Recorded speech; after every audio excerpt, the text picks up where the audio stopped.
Chapter 716. Ning Shu then took Kai Anchi to see a psychiatrist. The psychiatrist did all kinds of psychological tests and didn't think that Kai Anchi had any psychological problems. Kai Anchi didn't think that she had any psychological problems, especially when it came to that aspect. After Kai Anchi returned home, she tested it with Wang Bo again. But as soon as she went in, Kai Anchi cried out in pain. Kai Anchi was in so much pain that her whole body trembled. Her whole body felt like it was being torn apart. She kicked Wang Bo away. Wang Bo's face didn't look good. Seeing Kai Anchi in pain, he asked, "Didn't you say that there was no problem? Why does it hurt?" "You ask me, how would I know?" Kai Anchi's face was pale. She thought that it was her illusion. She didn't expect that it wasn't like that at all. It really hurt very much. Wang Bo got dressed in bed and went out to find Ning Shu. He said to Ning Shu, "Anchi's body is still not feeling well. It still hurts." Ning Shu was a little surprised. "Didn't you say that it's fine?" Wang Bo fidgeted with his hair. "I don't know what's going on." Ning Shu pursed his lips and said, "Go to the big hospital to have a look." Wang Bo could only nod. "Let's go and have a look." Wang Bo's work couldn't be delayed. Ning Shu could only take Kai Anchi to the hospital for a checkup. They checked again and again, but there was no problem. They repeatedly consulted the psychiatrist, but the result was that there was no problem. Kai Anchi couldn't believe that she would encounter such a thing. After such a thing happened, she couldn't enjoy the joy that a woman should have. For Kai Anchi, it was a nightmare. What was the use of having a pretty face? Kai Anchi always felt that it might have happened because the partner was Wang Bo. If it was another man, it wouldn't have happened. Kai Anchi dressed herself up and was about to go out, but she was stopped by Ning Shu. "Where are you going?" "I'm in a bad mood. I'm going out for a walk," Kai Anchi said casually. Ning Shu took out a notebook and pen. "How many days have you not done the housework? I've already recorded it for you. Don't you want your name tag?" Kai Anchi immediately pulled a long face. "I really have to hand it to you. Can't you see that I'm not feeling well? I'm just going out for a walk, but you insist on making me do things. I feel like I should be ruined by you." Ning Shu's expression didn't change as he said, "Everything has been checked. Psychology, neurology, gynecology, everything has been checked. There's no problem, your body is fine." "How could I be fine? I just feel pain." Kai Anchi slammed the door and left. Ning Shu took his phone and followed her. Probably because she was followed by Ning Shu last time, Kai Anchi didn't look for a man directly this time. Instead, she really looked for her best friends to eat pastries and drink coffee in a cafe. Ning Shu was not in a hurry. He just waited. Kai Anchi was definitely going to meet the man. After staying in the cafe for an hour or two, the women left. Kai Anchi took her bag and went out of the cafe. She hailed a taxi and left. Ning Shu followed. This time, it wasn't the same hotel as last time, but a more hidden hotel.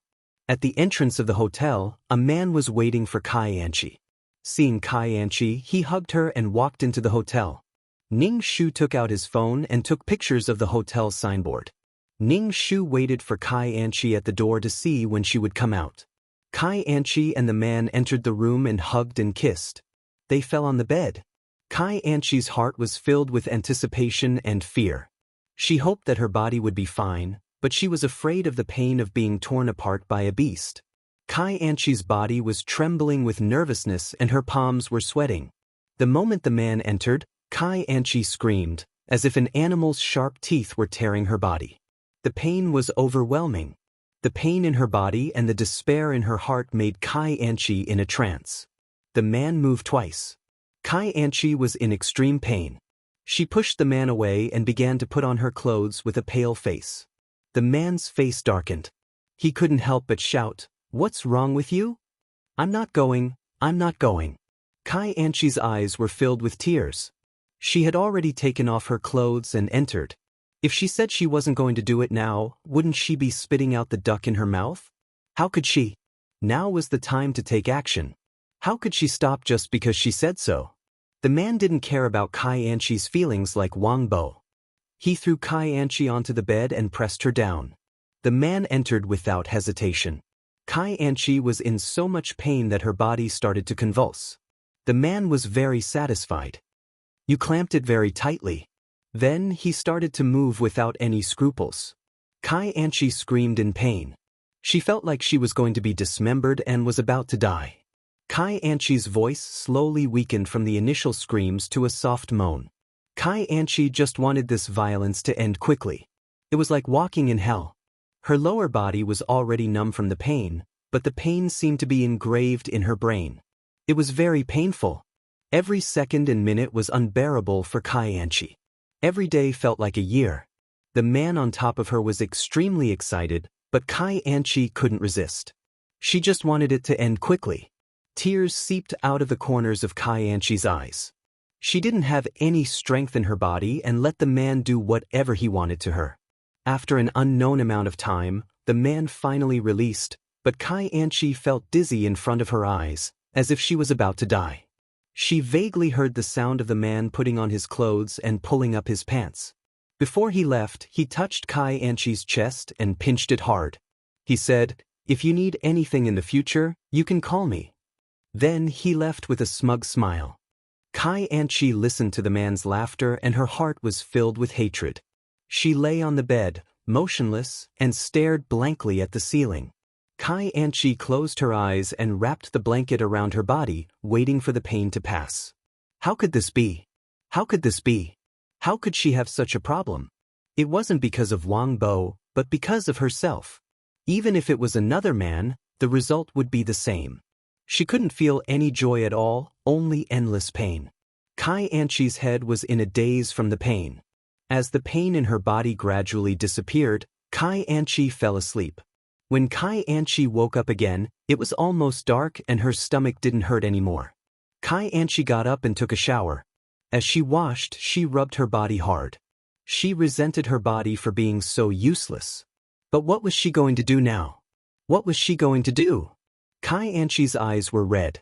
She put on her clothes and left the room. When she reached the hotel lobby, she was stopped by the waiter, who asked Kai Anchi to pay for the room. Kai Anchi was so angry that her lungs were about to explode. Why didn't that bastard die? He made her suffer so much and still wanted her to pay the room. Kai Anchi gritted her teeth. She paid the bill and stormed out of the hotel in a huff. Chapter 717. Ning Shu saw Kai Anchi coming out of the hotel and took 2 photos of her. Ning Shu also took photos of the man from before. Kai Anchi got into the taxi and went home. When she got home, Wang Bo sat on the sofa and looked around the room. He didn't see Ning Shu and asked, "Where's your mother?" "You're asking me? I also want to know where my mother went. Aren't you two at home?" Wang Bo asked Kai Anchi. Kai Anchi suddenly had a bad feeling in her heart. Last time, she was secretly photographed by that old woman. This time, it couldn't be that she was secretly photographed again. Otherwise, why wasn't she back yet? She was already so cautious. Kai Anchi cursed Ning Shu in her heart. It would be best if he died outside. If this old woman died, there would be no one to torture her and deliberately find trouble with her. Moreover, this house might be hers. Kai Anchi's heart was filled with hostility. "I went out in the afternoon to hang out with my friends. How would I know where your mother went?" Kai Anchi said unhappily. Wang Bo's face was filled with worry. Kai Anchi looked at him and said, "Your mother is so old. How could she get lost?" Wang Bo heard her say that and looked unhappy. "How can you say that? She's my mother." "Not my mother."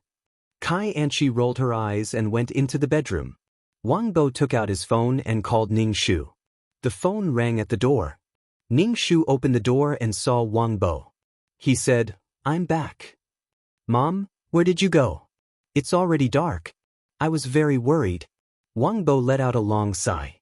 Ning Shu smiled and said, "It's nothing. I just went out for a walk." Wang Bo scratched his head. Both of them went out for a walk and it was so late. Ning Shu made 3 bowls of noodles. Wang Bo called Kai Anchi out to eat. Kai Anchi looked at the noodles and turned around to go back to the room without saying anything. Today's matter had already made her very tired and painful. She still wanted to eat this kind of food.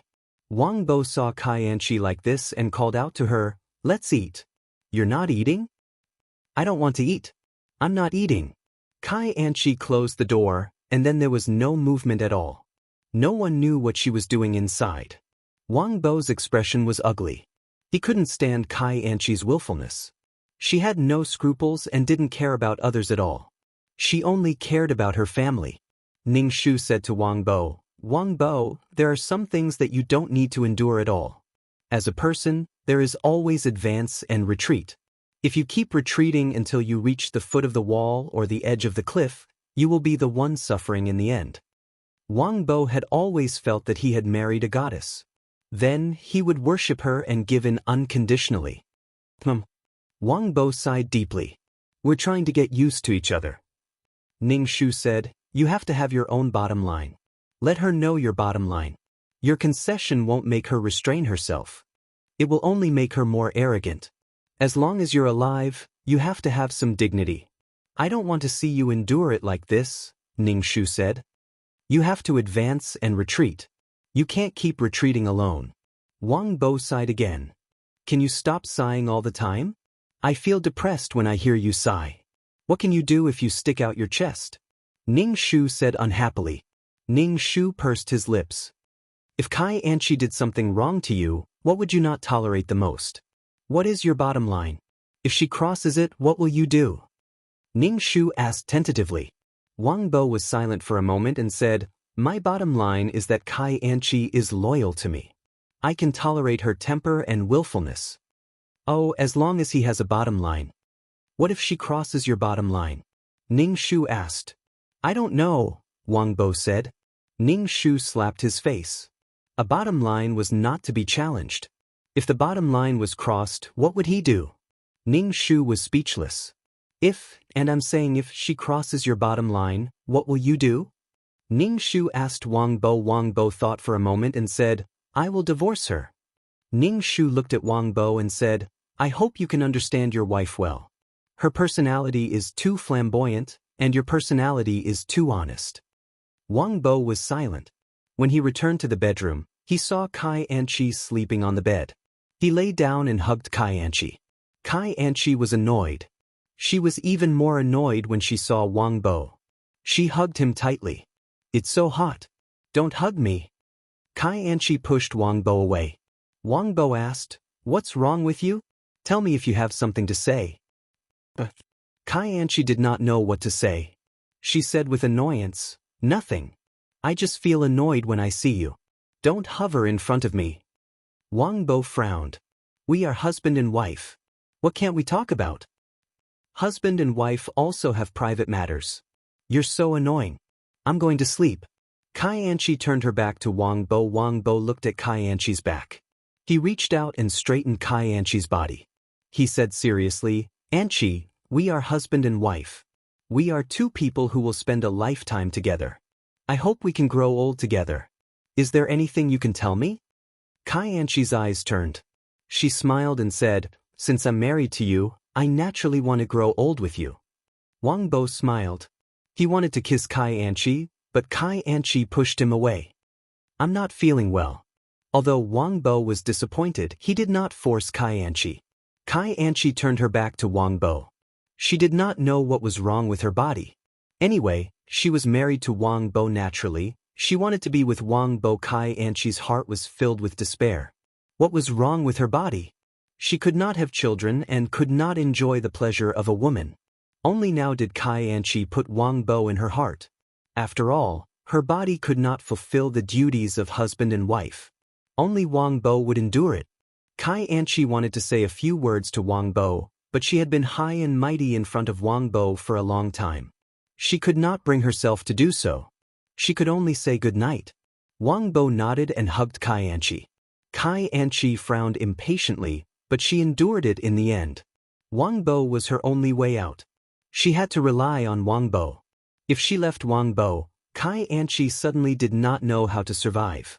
She would rather die than have to do that kind of bitter work.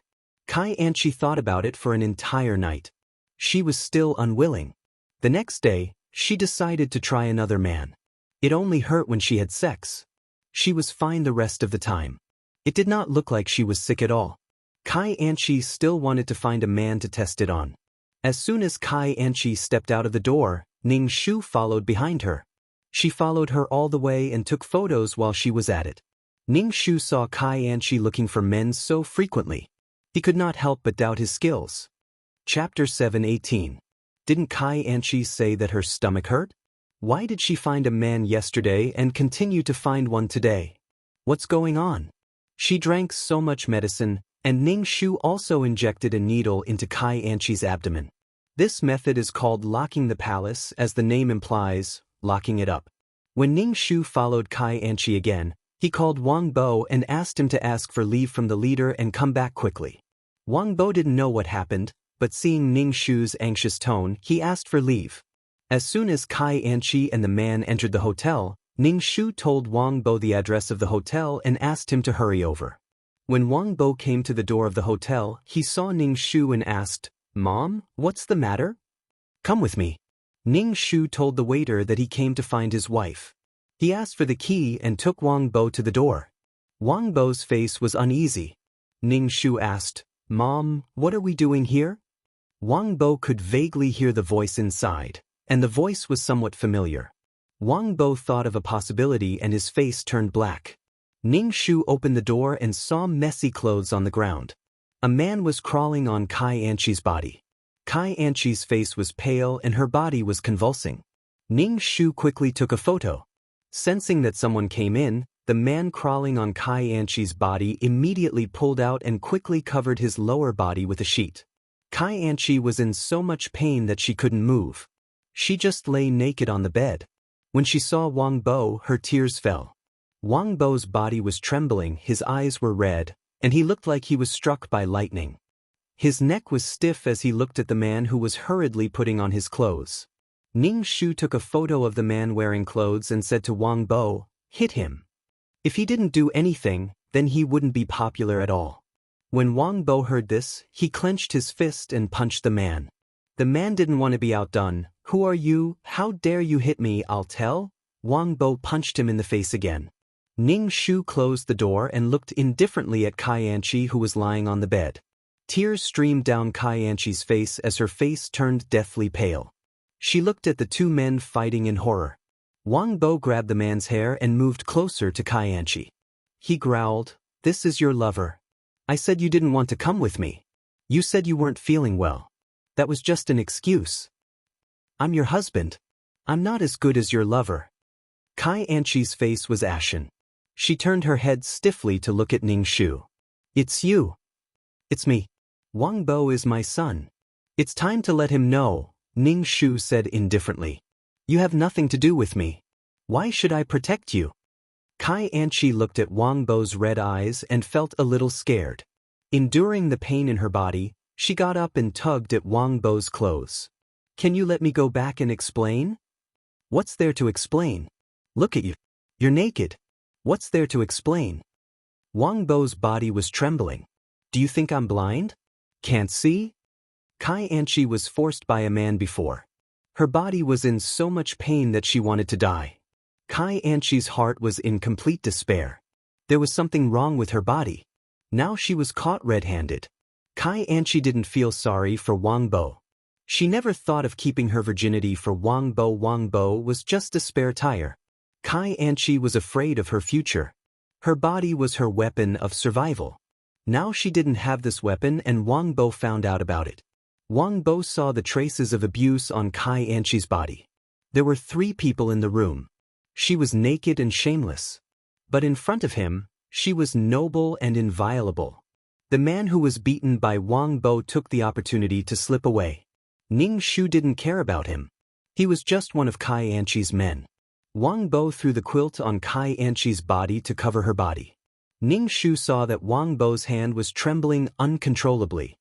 He said to Kai Anchi coldly, "Put on your clothes." Kai Anchi could only endure the pain and put on her clothes. Wang Bo directly dragged Kai Anchi out of the hotel. Every time Kai Anchi took a step, her body would spasm. Kai Anchi was in so much pain that she was sweating all over and her face was pale. Ning Shu called for a taxi. Wang Bo stuffed Kai Anchi into the car and sat beside her. Kai Anchi opened her mouth and wanted to say something. But when she saw Wang Bo's ugly face, she closed her mouth. Back home, Wang Bo directly said to Ning Shu, "Mom, I want a divorce." He thought he married a good wife, but he didn't expect that she would cheat on him. "I won't divorce. I won't divorce even if I die," Kai Anchi said immediately. Wang Bo was furious. "Why won't you divorce? You can't divorce like this. You don't want to live with me. You can go find other men you like. Just once, just once." Kai Anchi tried to defend herself. Ning Shu took out his phone and showed it to Wang Bo. "There were several times before. There are dates." Do. Kai Anchi looked at Ning Shu. Wang Bo looked at the photos on the phone and his lips were trembling. Ning Shu said, when she went for a checkup, the doctor said that she couldn't get pregnant at all. She had several miscarriages. Wang Bo's face turned green. He looked at Kai Anchi with red eyes. When Kai Anchi saw that Ning Shu had spilled everything out, she shouted angrily, "What are you thinking? Are you happy to see me and Wang Bo get divorced?" Ning Shu nodded. "Very happy." Wang Bo looked at Kai Anchi and asked in a low voice, "You said that you were in pain. Was that also a perfunctory reason?" Kai Anchi shook her head. "I didn't lie to you. It really hurts." Wang Bo raised his hand and wanted to slap Kai Anchi. However, his hand stopped in the air. Wang Bo's face turned green. "You said that you were in pain. You even found another man. This time, you found another man?" Kai Anchi bit her lips and said honestly, "I just wanted to test if it was painful with other men." "This is your reason for being loose." "What pain? When you are with me, you are in pain. When you are with other men, you are not in pain." Wang Bo was so angry that his tone changed. Kai Anchi didn't know how to explain. Her body was in pain. Wang Bo staggered and sat on the chair. He rubbed his forehead. "Divorce. We must divorce." Kai Anchi immediately said, "I will not divorce. I will never divorce." "How can you be so shameless?" Wang Bo looked at Kai Anchi. His lips were trembling. His face was twisted with anger and sadness. "No matter what I say, I will not divorce," Kai Anchi said domineeringly. Her body was no longer in pain, and her spirit had also recovered a little. "Wang Bo, are you sure you want a divorce? Don't you love me?" Kai Anchi looked at Wang Bo. Wang Bo couldn't help but cover his chest. He was so angry that he gasped. "You have been lying to me from the beginning. I don't know about your past. I can ignore it. But why do you still want to marry me?" Chapter 719. Wang Bo caught Kai Anchi with another man on the spot and was determined to divorce her. Wang Bo was angry. He respected Kai Anchi and never forced her, but Kai Anchi was with another man. It was as if she was protecting her chastity for another man. They were clearly husband and wife. Wang Bo was so angry that the veins on his head were throbbing. He looked at Kai Anchi with red eyes. Kai Anchi said again, "I won't divorce you." In her situation, she couldn't remarry after the divorce. Kai Anchi hurriedly promised Wang Bo, "This is the last time, really the last time. If there's a next time, even if you kill me, I won't complain. I want to kill you right now." Wang Bo roared in a low voice. "You're still treating me like a fool." Wang Bo clenched his fists. "I really want to kill you, shameless bitch." Kai Anchi heard Wang Bo's insults and felt angry. Why didn't he look at himself? How could he be worthy of her giving up a large forest for him? Kai Anchi took a deep breath and asked, "Do you have to divorce me? Do you have to divorce me?" Wang Bo said resolutely. Kai Anchi looked at Wang Bo's resolute expression and sat on the sofa. She said indifferently, "Anyway, I won't divorce you." She said, "I won't divorce you. Let's see what you can do to me." Wang Bo trembled with anger at Kai Anchi's attitude. "Don't you feel any shame at all?" Kai Anchi's face didn't show any guilt or shame. She didn't show any apology to Wang Bo. Wang Bo felt that his heart was trampled into a pile of flesh and blood. "Mom, I want to divorce her. Now, immediately, right now." Wang Bo almost couldn't suppress the anger in his heart. Ning Shu looked indifferent and said calmly, "Calm down." Ning Shu looked at the fearless Kai Anchi and asked coldly, "What conditions do you have for divorcing Wang Bo?" Kai Anchi sat on the sofa and said, "Give me 200,000 yuan or give me this house." "Impossible." Wang Bo bellowed. Wang Bo was so angry that he staggered and used his hand to support himself on the table. This woman had no sense of propriety. She wanted money and a house for a divorce. How could she be so shameless? Now, Kai Anchi's image in Wang Bo's heart had taken a 180-degree turn. It was completely overturned. He used to think that Kai Anchi was a good woman, although she had a bad temper. But he didn't expect her to be such a person. He had done something wrong, yet he was being overbearing. Ning Shu raised his eyebrows when he heard Kai Anchi's request. "You're the one at fault in this marriage. Are you sure you can get 200,000 yuan and still covet this house? It's fine if you don't want a divorce." Kai Anchi crossed her arms and looked at Ning Shu and Wang Bo. "If you want a divorce, you have to give me 200,000 yuan. Ning Shu had 200,000 yuan in his hands. This was the savings of the original owner, Yang Zi, over the years. It also included Wang Bo's salary. Yang Zi had saved all this money. When she couldn't take it anymore, she would give it to the young couple. However, if she really gave it to Kai Anchi, this 200,000 yuan would make her and Wang Bo's life much more difficult. Their family's wealth would be emptied. Wang Bo frowned tightly and his face was livid. Ning Shu said, "Mom, I can't take it anymore. I want a divorce. Even if you give me money, I want a divorce with her." Ning Shu pushed the agitated Wang Bo away and looked at Kai Anchi. "Since you don't want a divorce, then don't divorce." Wang Bo looked at Ning Shu in shock and pointed at Kai Anchi. "I won't live with such a woman." Kai Anchi was also a little surprised. Then she curled the corner of her mouth and sat steadily on the sofa. Ning Shu looked at Wang Bo's shocked, disappointed and sad face and said, "We'll talk about the divorce later. You're too agitated now. You're not in the mood to deal with things." Kai Anchi stood up and stretched. She said casually, "Since there's nothing else, I'll go back to my room and rest. Call me when it's time to eat." After they shed all pretense of cordiality, Kai Anchi seemed to have no scruples. Kai Anchi walked towards the bedroom gracefully. Wang Bo grabbed Kai Anchi's arm. Kai Anchi turned her head and looked at Wang Bo with her chin raised. "What's the matter?" Wang Bo clenched his fist and loosened it. His eyes were fixed on Kai Anchi. Kai Anchi was a little impatient and asked, "What's the matter?" Wang Bo's nose twitched. Then he gave Kai Anchi a slap. Kai Anchi was slapped to the ground by him. Kai Anchi covered her face and looked at Wang Bo in shock. "You hit me." Wang Bo's hand was shaking badly. "I hit you, bitch. Who do you think you are to hit me? You're not even a man. What's the point of hitting a woman?" Kai Anchi got up from the ground and rushed towards Wang Bo to scratch him. Ning Shu grabbed Kai Anchi and flung her away. Kai Anchi was thrown to the ground by Ning Shu. She groaned and couldn't get up for a while. "I want to call the police. You guys are intentionally hurting me. This is domestic violence." Kai Anchi shouted. Ning Shu nodded. "You can call the police. Hurry up."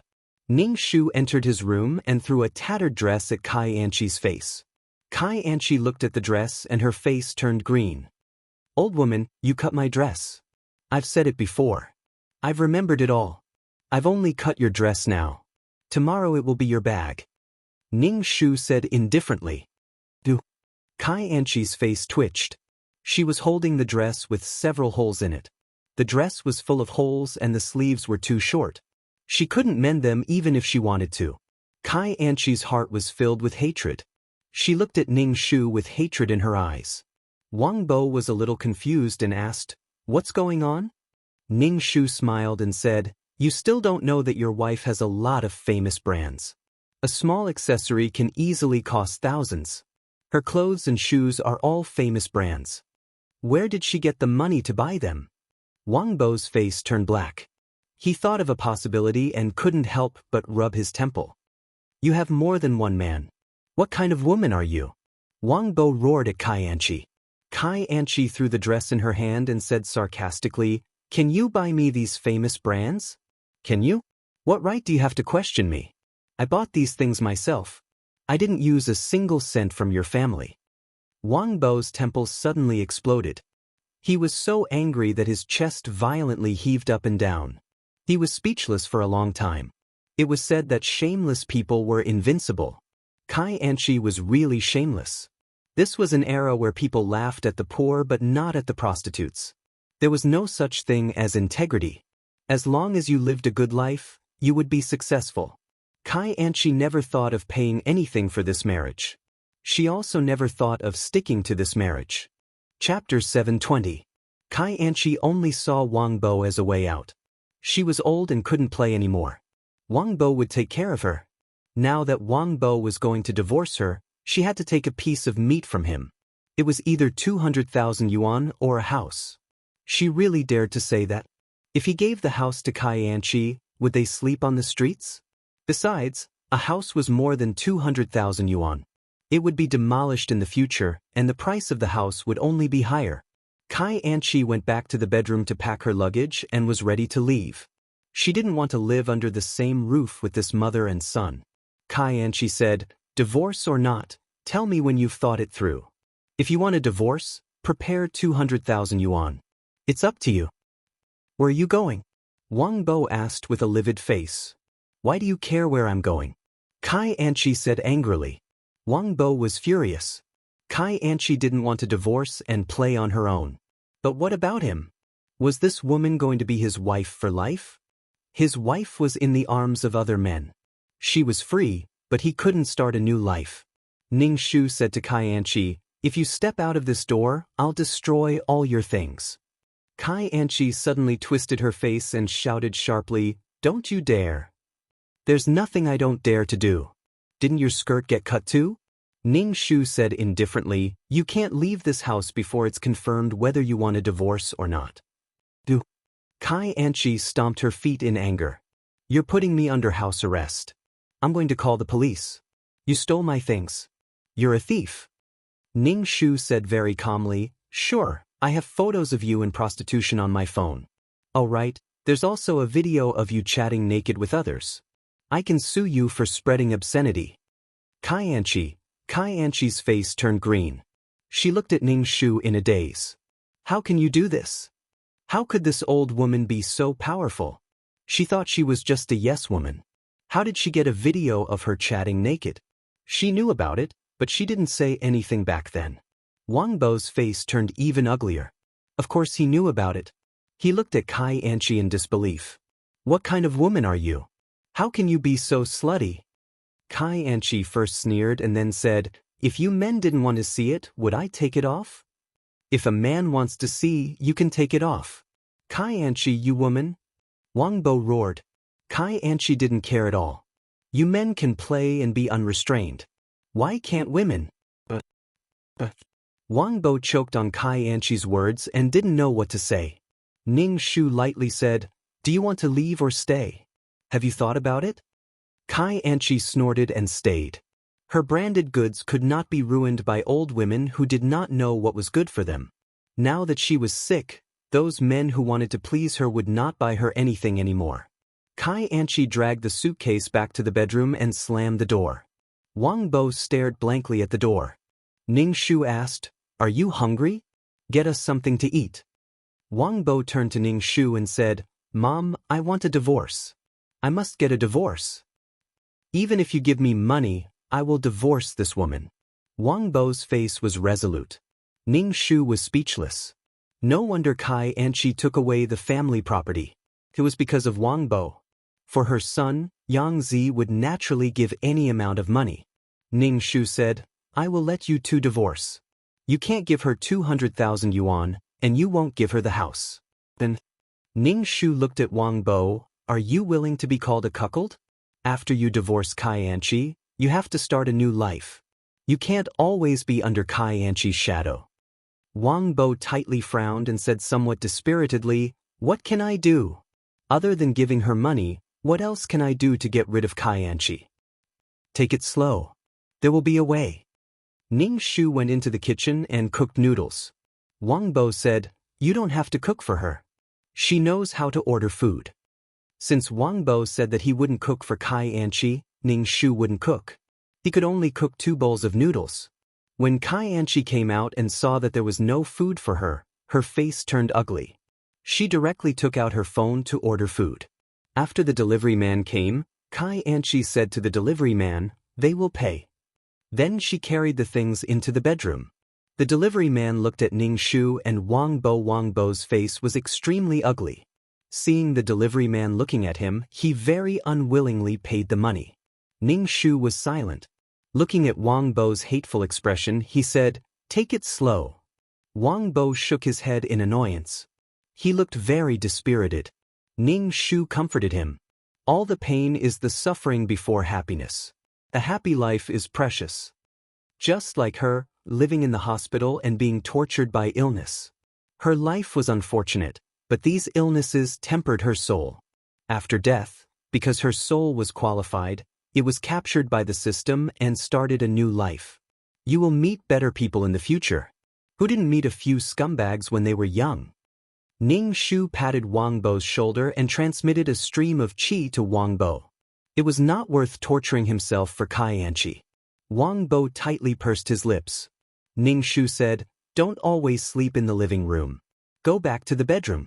This is our home. Why can't you sleep in the bedroom?" Wang Bo shook his head. "But I don't want to see her." "Then it's up to you," Ning Shu said. The more Wang Bo thought about it, the angrier he became. In the middle of the night, he directly went into the bedroom and pressed on top of Kai Anchi. He was so worried about Kai Anchi's feelings, but Kai Anchi rolled around with other men. Wang Bo's heart was filled with anger. The more he thought about it, the more it was not worth it. Wang Bo violently went in, causing Kai Anchi to scream in pain. She beat Wang Bo to get out and tell him to get out. Wang Bo looked at Kai Anchi's twisted face and suddenly felt very bored. What did he get by doing this? He knew what kind of person Kai Anchi was. Did he think he could take revenge on her like this? Wang Bo put on his pants. He did not even look at Kai Anchi, who was lying on the bed in pain. He turned around and went out. Kai Anchi was a promiscuous woman. Who knew how many men she had? What he did was insulting himself. Kai Anchi was a woman who was worse than a prostitute. Ning Shu heard Kai Anchi's screams in the next room. He opened the door and saw Wang Bo coming out of the bedroom. Wang Bo saw Ning Shu. Ning Shu said, "Mom, I'm fine. I want to get a divorce as soon as possible." Ning Shu saw that Wang Bo was calmer than before. It was as if he was relieved. Anger and sadness were because he cared. Only a person who was as calm as a stranger truly did not care. Although Wang Bo did not completely let go of Kai Anchi, it was a good start. Chapter 721. The next day, Wang Bo had to go to work. There were dark circles under his eyes. Apparently, he hadn't slept the whole night. Ning Shu saw that he didn't look good and said, "Rest for a while. There's no rush to go to work.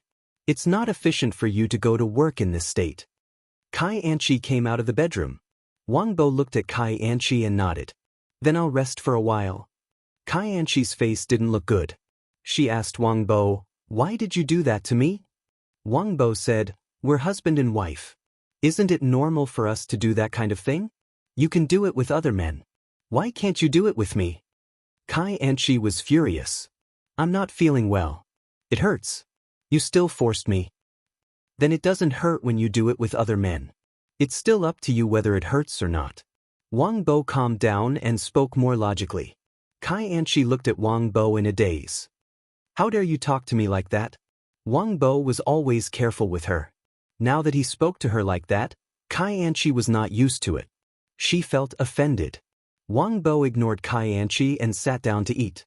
Kai Anchi angrily stomped her feet and sat down to eat breakfast. Ning Shu said to Kai Anchi, "Come with me to buy groceries later." "Why buy groceries? Now you should consider whether to divorce and give money or not." Kai Anchi deliberately used the divorce to provoke Wang Bo. However, she saw that Wang Bo's face was cold and had no reaction at all. This made Kai Anchi feel frustrated and uneasy. She relied on Wang Bo's liking and concession. Moreover, there was something wrong with her body. She didn't have two weapons. Kai Anchi was a little flustered. Ning Shu said, "As long as you're not divorced, you're the daughter-in-law of this family." After breakfast, Ning Shu took the basket and stuffed it into Kai Anchi's hands. Kai Anchi said coldly, "I'm not going." "Then you can only see the corpse of the shoes." Ning Shu said. Kai Anchi was furious. She could only carry the basket and go to buy groceries with Ning Shu. Kai Anchi was smart this time. She didn't wear high heels and followed Ning Shu out. She was sweating from the sun and her face was burning. Ning Shu wandered back and forth in the market. Kai Anchi could only follow him. She was carrying a basket of vegetables, which was extremely heavy. Kai Anchi glared at Ning Shu's back. As long as she got her hands on the item, she would definitely make this mother and son suffer. Now, Kai Anchi was afraid of breaking the vases. Previously, one of her dresses had already been cut, which made her heart bleed. These things were not cheap. Kai Anchi carried her things and followed behind Ning Shu. On the way home, they met acquaintances and chatted endlessly. It's so hot outside. Fuck, this old woman doesn't seem to feel it. Kai Anchi saw Ning Shu saying that she was filial and came to buy groceries with her. He was really hypocritical. Now they were obviously divorcing, but he still acted like a harmonious mother-in-law and daughter-in-law. How hypocritical. When Kai Anchi saw Ning Shu's gentle and kind appearance, her heart was bleeding. This woman was so hateful. She was so good at pretending in front of others. After strolling around slowly, it was almost noon. When they got home, Kai Anchi threw the basket away and ran into the room to save her sunburned skin with her cosmetics. Kai Anchi hated her to death. Her expensive skincare products were taken away by this old woman. Kai Anchi was wiping her face. Ning Shu stood at the door of the bedroom and said, "Choose the vegetables and cook." But Kai Anchi retorted. Ning Shu said, "Then I can only use your skincare products to polish shoes." Kai Anchi glared at Ning Shu and began to choose the vegetables. Kai Anchi saw Wang Bo sitting on the sofa and said, "We are not divorced. I am your wife. Now you let me do everything. Don't you know how to help me?" Wang Bo nodded and came to help choose the vegetables. He was not angry with Kai Anchi anymore. Kai Anchi was happy to see Wang Bo so obedient. Ning Shu smiled provocatively. After choosing the vegetables, Ning Shu asked Kai Anchi to cook. Kai Anchi gritted her teeth and went to cook.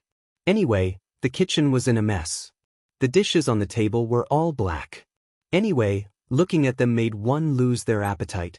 It was either salty or sweet in the mouth. It was simply poisoning. Kai Anchi couldn't eat it. Ning Shu ate without changing his expression. Wang Bo also picked up some vegetables. This made Kai Anchi feel very frustrated. Kai Anchi really couldn't eat these dishes. She took out her mobile phone to order food. After the delivery man came, Wang Bo said to the delivery man, "In the future, whoever orders the food will pay." Kai Anchi's face suddenly darkened. Under the delivery man's strange eyes, she paid the money. "I bought these. You are not allowed to eat them." Kai Anchi said bitterly. Ning Shu and Wang Bo ignored her. Kai Anchi ate the delicious food alone. She ate with all her might.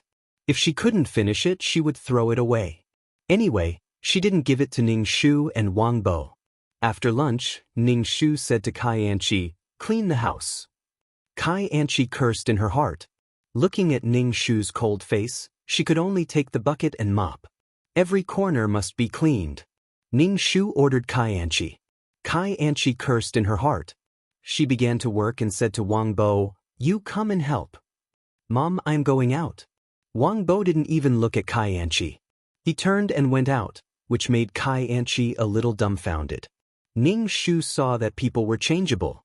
Things like feelings were very fragile. When you were supported, you were a princess. When you were not cared about, you were nothing. Feelings needed to be maintained and managed. Feelings could not be wantonly squandered. After Wang Bo left, Kai Anchi could only work by herself. She indignantly said, "I am not the only one living in this house. Why should I clean it alone?" "I will let you clean it alone. Do you have a problem with that?" Ning Shu casually said. Kai Anchi took a deep breath and saw Ning Shu sitting there leisurely. When she passed by Ning Shu, she deliberately poured water on Ning Shu. Ning Shu was not angry. He still sat there. "Clean it up. If you don't pass, your designer bag will be gone," Ning Shu lightly said. Kai Anchi bent down to clean the house. After cleaning the house, she also had to scrub the toilet. After finishing these things, Kai Anchi felt that her waist could not straighten. Ning Shu checked and nodded, indicating that she passed. After finishing these things, Kai Anchi felt dizzy as if she was going to faint. She was too tired. Kai Anchi took a shower and went to rest. But just when she fell asleep, she was woken up by a knock on the door. Kai Anchi frantically grabbed her hair and opened the door. Ning Shu gently said, "It is time to prepare dinner." Kai Anchi, Kai Anchi really hated Ning Shu. This old woman is too hateful, hateful, hateful. Chapter 722. After a few days, Kai Anchi felt like she was going to die. When she got up in the morning, she would go grocery shopping with the old woman and then prepare lunch. After lunch, she would start to clean the house. Kai Anchi felt that her face was dark, her skin was rough, and her hands were rough. Looking in the mirror, Kai Anchi felt that she had aged many years. What Kai Anchi couldn't stand the most was that Wang Bo ignored her, as if she was a stranger, plain and indifferent. Kai Anchi would rather Wang Bo be angry with her and come up to talk to her than ignore her like now. Kai Anchi looked at herself in the mirror and felt that she had been destroyed by the old woman too miserably. It couldn't go on like this. She didn't divorce because she felt that Wang Bo liked her and couldn't bear to leave her. It would be fine after the quarrel. But now she was not so sure. Could it be that she was going to stay here and be tortured by the old woman? Kai Anchi kept thinking. In particular, the old woman destroyed another pair of shoes. Just because she resisted and refused to do anything, a pair of broken shoes was thrown in front of her. Her shoes. Kai Anchi felt that she was suffocating. Her heart ached so much that she couldn't breathe. Why didn't this old woman die? She got married for the sake of her retirement, but now it seemed that it was impossible. She was going to be tortured to death by the old woman. Kai Anchi thought about it for a whole night and decided to divorce. The next morning at the dinner table, Kai Anchi said, "I agree to the divorce." Wang Bo turned to look at Kai Anchi and asked suspiciously, "Do you really agree?" "I agree to the divorce." Kai Anchi looked at Ning Shu. "My request is for you to return my things to me and give me another $200,000 as my alimony." Ning Shu didn't speak and continued to eat the buns. Hearing Kai Anchi's words, Wang Bo didn't say anything. He drank the porridge in his bowl and was about to go to work. Kai Anchi said impatiently, "What do you mean? It was you who wanted a divorce. Now that I agree to the divorce, you don't say anything." Ning Shu said lightly, "Why should I give you alimony? Have you given birth to a child? Will the child live with you? Why do you need alimony?" Kai Anchi flew into a rage out of humiliation. "Then I'll have to live in the future too." 200,000 was not much at all. She did not know how to live with her health condition. 200,000 was not enough for her to live for the rest of her life. 200,000 was nothing. "We are not responsible for your future life." Ning Shu expressionlessly said, "Of course, you don't have to get a divorce. This way, Wang Bo will be responsible for you, and you won't have to worry about the rest of your life." Kai Anchi was speechless. Kai Anchi's face turned green. She couldn't take it anymore. Was she going to be tortured by this old woman for the rest of her life? She did not want to be a slave in this family. The old woman looked honest on the surface, but she was the best at tormenting people. In front of outsiders, she even pretended to dote on her daughter-in-law. 200,000 yuan and her name tag, not one less. Ning Shu said, "Wash the dishes and go grocery shopping with me." Kai Anchi rolled her eyes and weakly said, "I'm not feeling well. I want to rest today." Ning Shu looked at her and nodded in agreement. When Kai Anchi returned to her bedroom, she called her family and said that she was bullied and was going to be kicked out of the house. Blah blah blah. Not long after, Kai Anchi's parents, brother, and sister-in-law all came. They knocked on the door loudly, attracting the attention of the neighbors. Kai Anchi's parents and elder brother were still making a big fuss. They were very aggressive and had a lot of momentum. Ning Shu glanced at the smug Kai Anchi and called Wang Bo to ask him to come back quickly. Kai Anchi was about to open the door when Ning Shu stopped her and said, "Kai Anchi, don't think that you can take money from me just because you have more people." "Grandma, what are you talking about? My parents are just here to see me." Kai Anchi flipped her hair. "See?" She did not know what the person was holding in his hand, but he was banging on the door loudly. Kai Anchi crossed her arms and looked at Ning Shu. Grandma, I don't have any other requests. I'm just fighting for my rights. Ning Shu ignored Kai Anchi and picked up the phone to call the police. Hello, I want to call the police. There's a fight here and they want to break into my house. Now they're breaking into my house. There's only me and my daughter-in-law at home. Please protect me.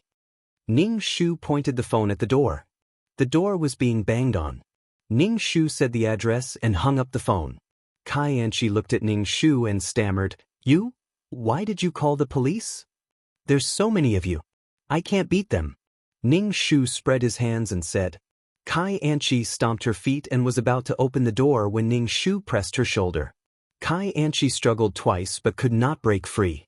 Her face turned red. Let go of me. I'm going to open the door. Kai Anchi said anxiously. If the police came, it would be troublesome.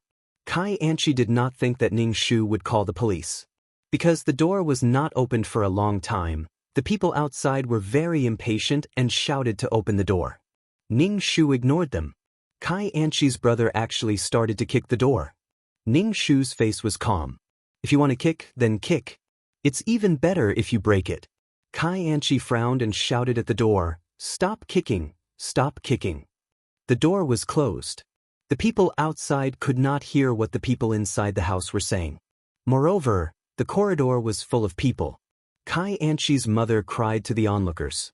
Her daughter married into this family and was bullied. She was tortured and had to do everything. Now she was even kicked out of the house. When the people around heard these words, they all showed a look of suspicion. After being with Yang Zi for so long, Yang Zi was not such a person. Yang Zi was very good to his wife. He helped carry her shoes and even carried her upstairs. Torturing his wife? His wife was torturing Yang Zi. Not long after, the police in uniform came. When they saw Kai Anchi's brother kicking the door, they quickly went forward to stop him. The Kai family was stunned. What were the police doing here? Wang Bo rushed back and saw so many people gathered outside his house. There were even police. His heart skipped a beat. He was worried about his mother. Wang Bo quickly went forward and asked the police, What happened? Someone called the police. There was a fight here. The police held Kai Anchi's brother.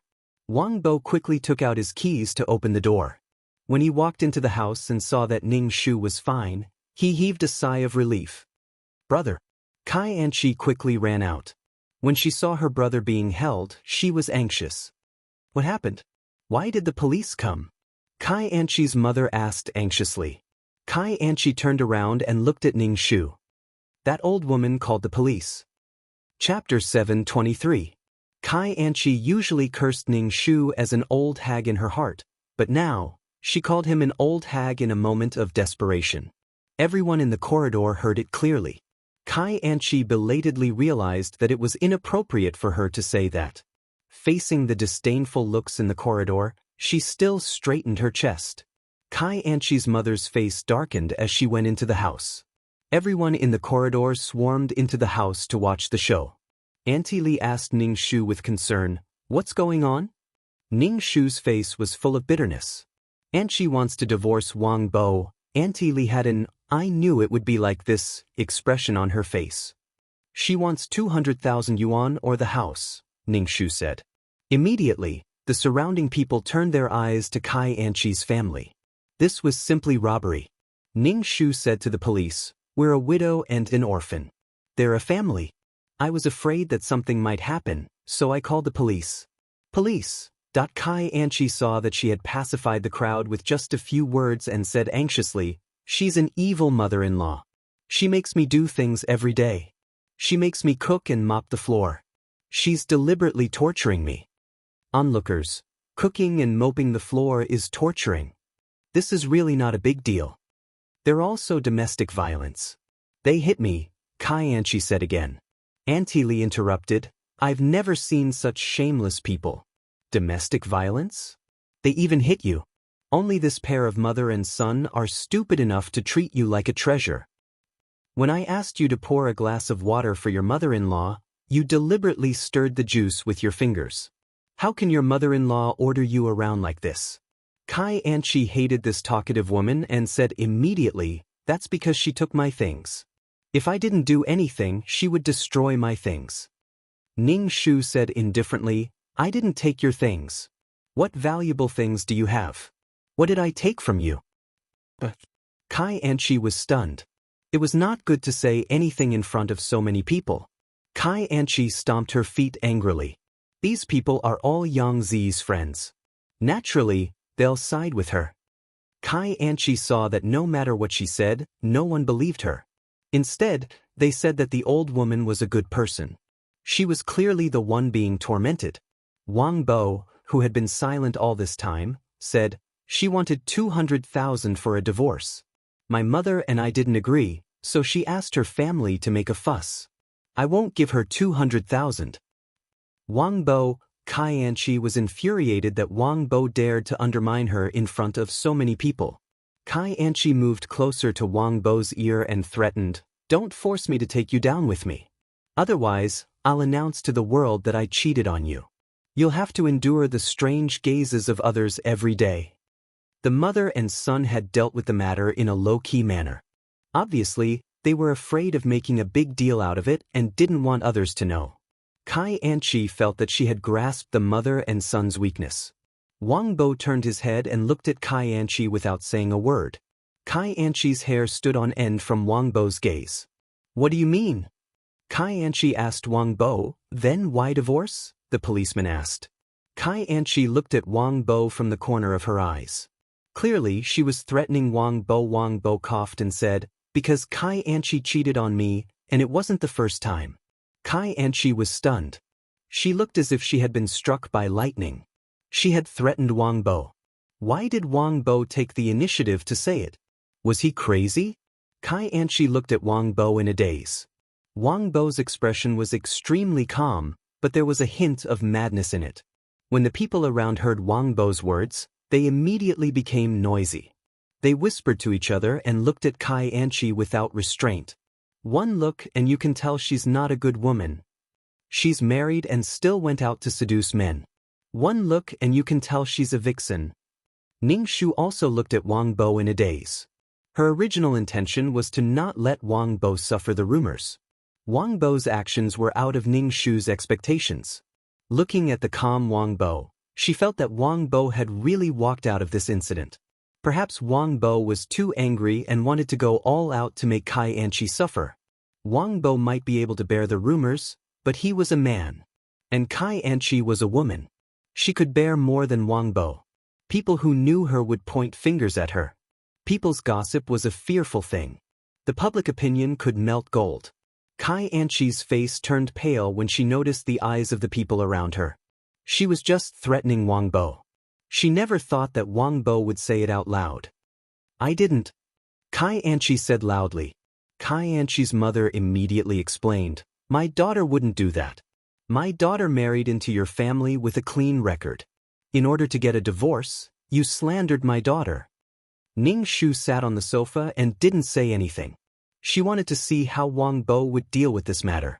When Wang Bo heard his mother-in-law say that it was clean, he sneered and said, when Kai Anchi married me, she had already had several miscarriages. The doctor said that she might not be able to get pregnant in this lifetime. Even if she was pregnant, she might not be able to give birth. The onlookers looked at Kai Anchi. Kai Anchi couldn't help but take 2 steps back. She looked at Wang Bo with watery eyes. She looked so pitiful that it made people's hearts ache. Wang Bo lowered his eyes and didn't look at her. Wang Bo, what nonsense are you talking about? My daughter is married to you. You can do whatever you want. Kai Anchi's father said with a pale face.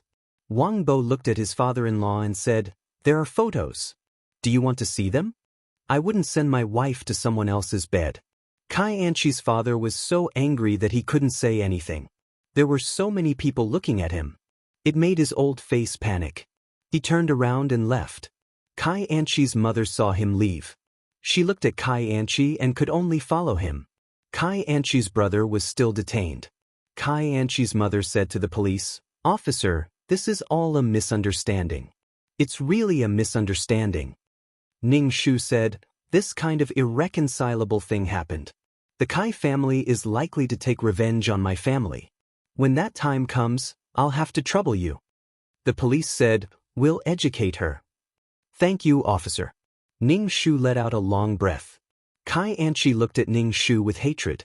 What did he mean by, old woman? Tears welled up in Kai Anchi's eyes. The surrounding people looked at her as if they were pricking her with needles. How clean did these people think they were? What right did they have to look down on her? She, Kai Anchi, didn't care about other people's gazes. Kai Anchi's brother was taken to the police station and walked around. He was released after a day. After all, he didn't do anything wrong. After the police left, the neighbors still surrounded Ning Shu's house. It seemed that the living room was very crowded. Obviously, they wanted to get more gossip. After the Kai family left, Kai Anchi turned around and went back to her bedroom with a cold face. She slammed the door shut. Chapter 724. Ning Shu had a worried look on his face as he dealt with this group of gossipers. The topic of conversation was all about Kai Anchi.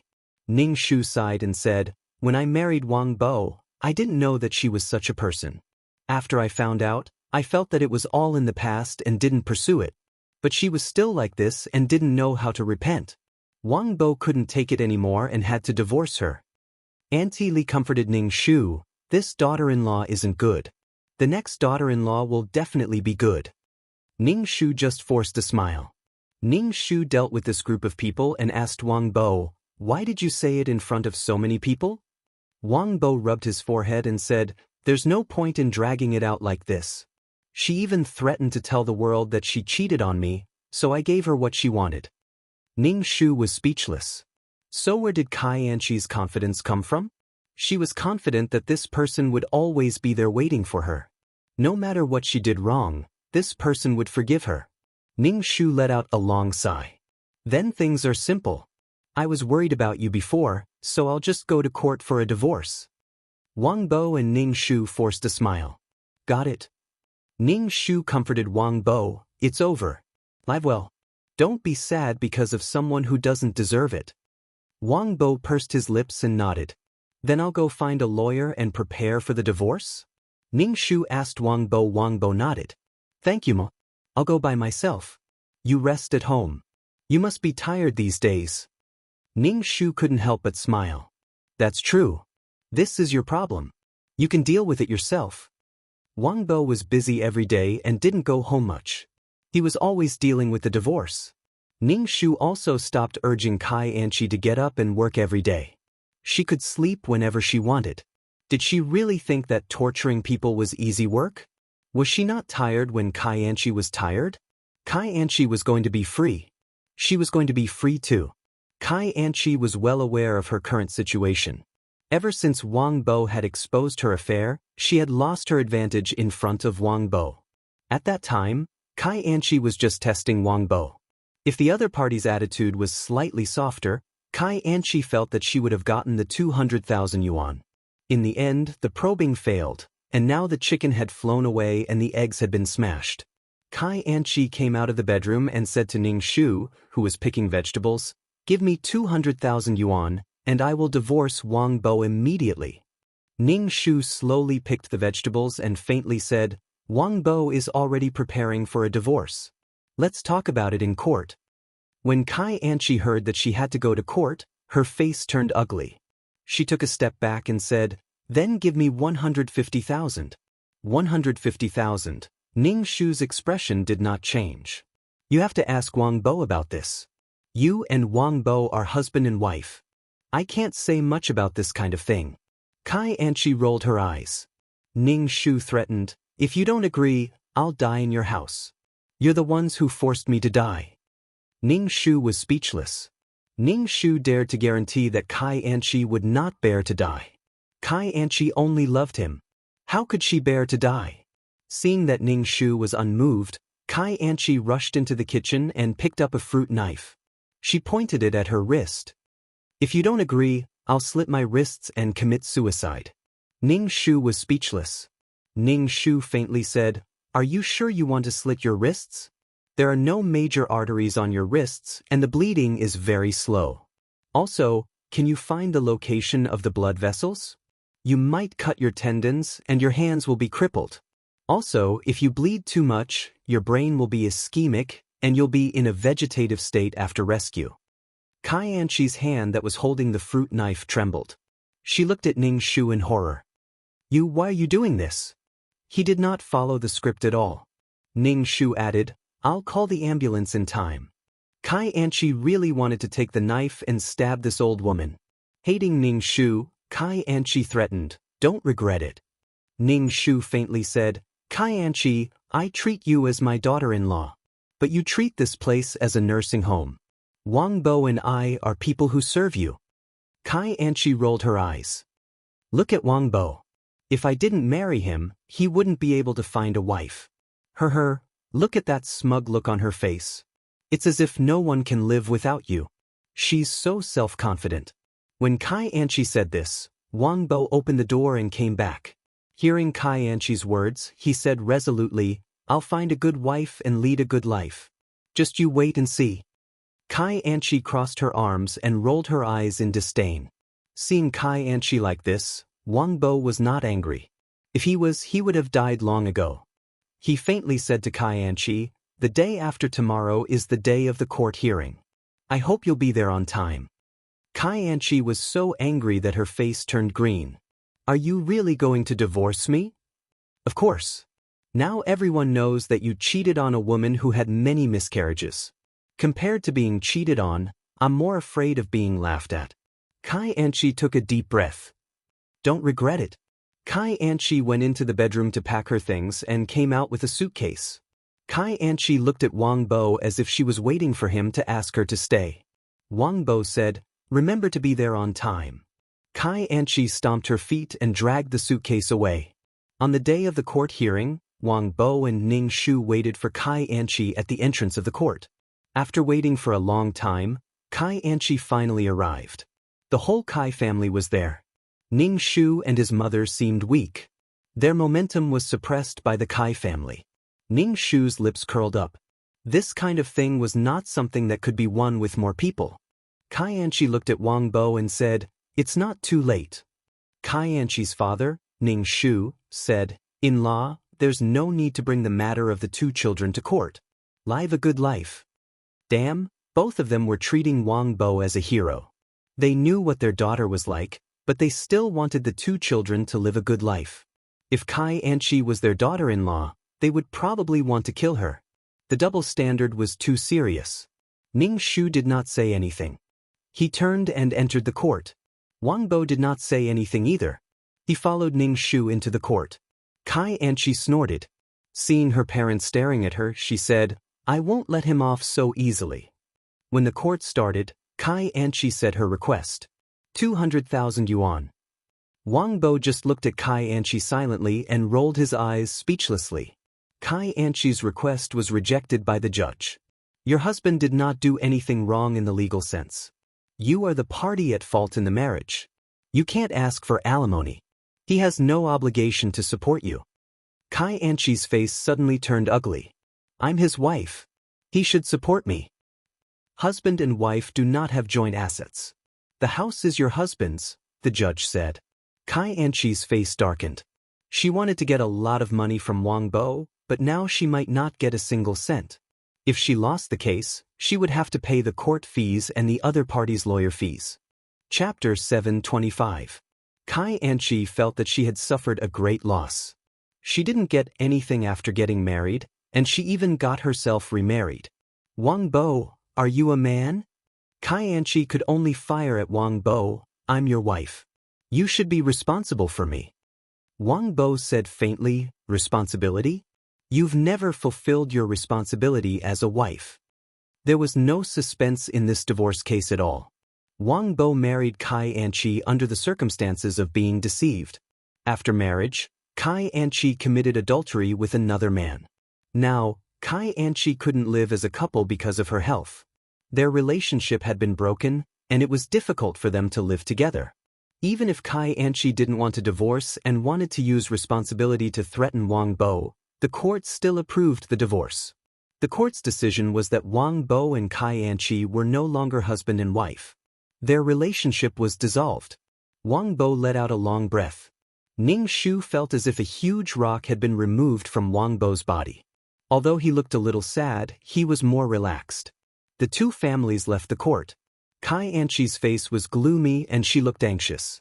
She was at a loss about her future life. Kai Anchi looked at Wang Bo. Although she was high and mighty in front of Wang Bo, she still relied on Wang Bo in her heart.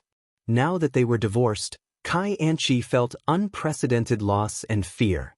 She actually felt that her life with Wang Bo was quite good. But Kai Anchi wouldn't turn back. This man treated her like this. Kai Anchi walked over and said to Ning Shu, "You took my things. Give them back to me." Ning Shu nodded. "Come to my house tomorrow to get them." After Ning Shu finished speaking, she turned around and left. Wang Bo left without even looking at Kai Anchi. The next morning, Kai Anchi came to get her things. Wang Bo had just finished his breakfast and was about to go to work. Kai Anchi looked at Wang Bo, who was in a suit and leather shoes. For the first time, she felt that Wang Bo was somewhat charming. Wang Bo walked past Kai Anchi expressionlessly, which made Kai Anchi feel a little disappointed. Ning Shu gave Kai Anchi a box of things. "These are your things. Take them and leave."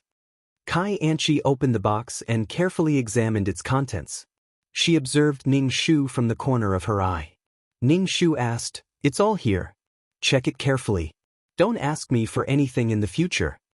Kai Anchi took a deep breath and said, "You ruined one of my dresses and a pair of shoes. You have to compensate me."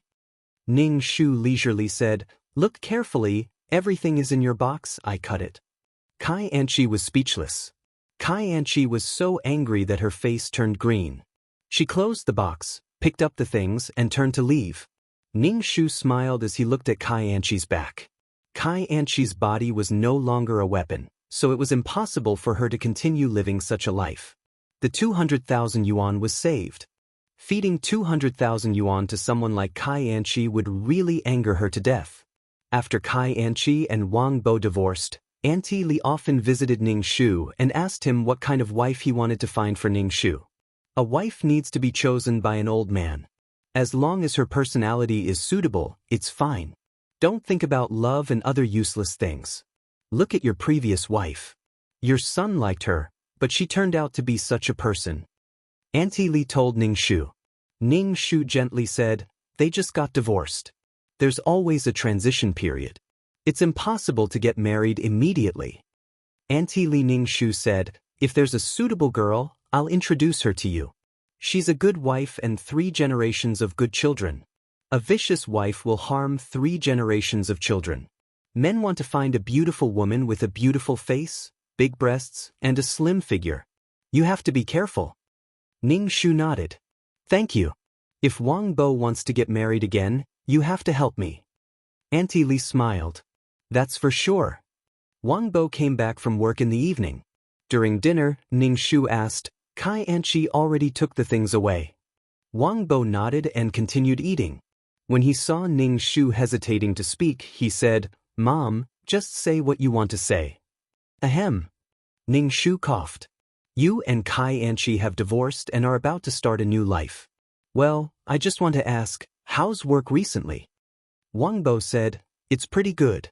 Recently, there's a promotion. I can fight for it."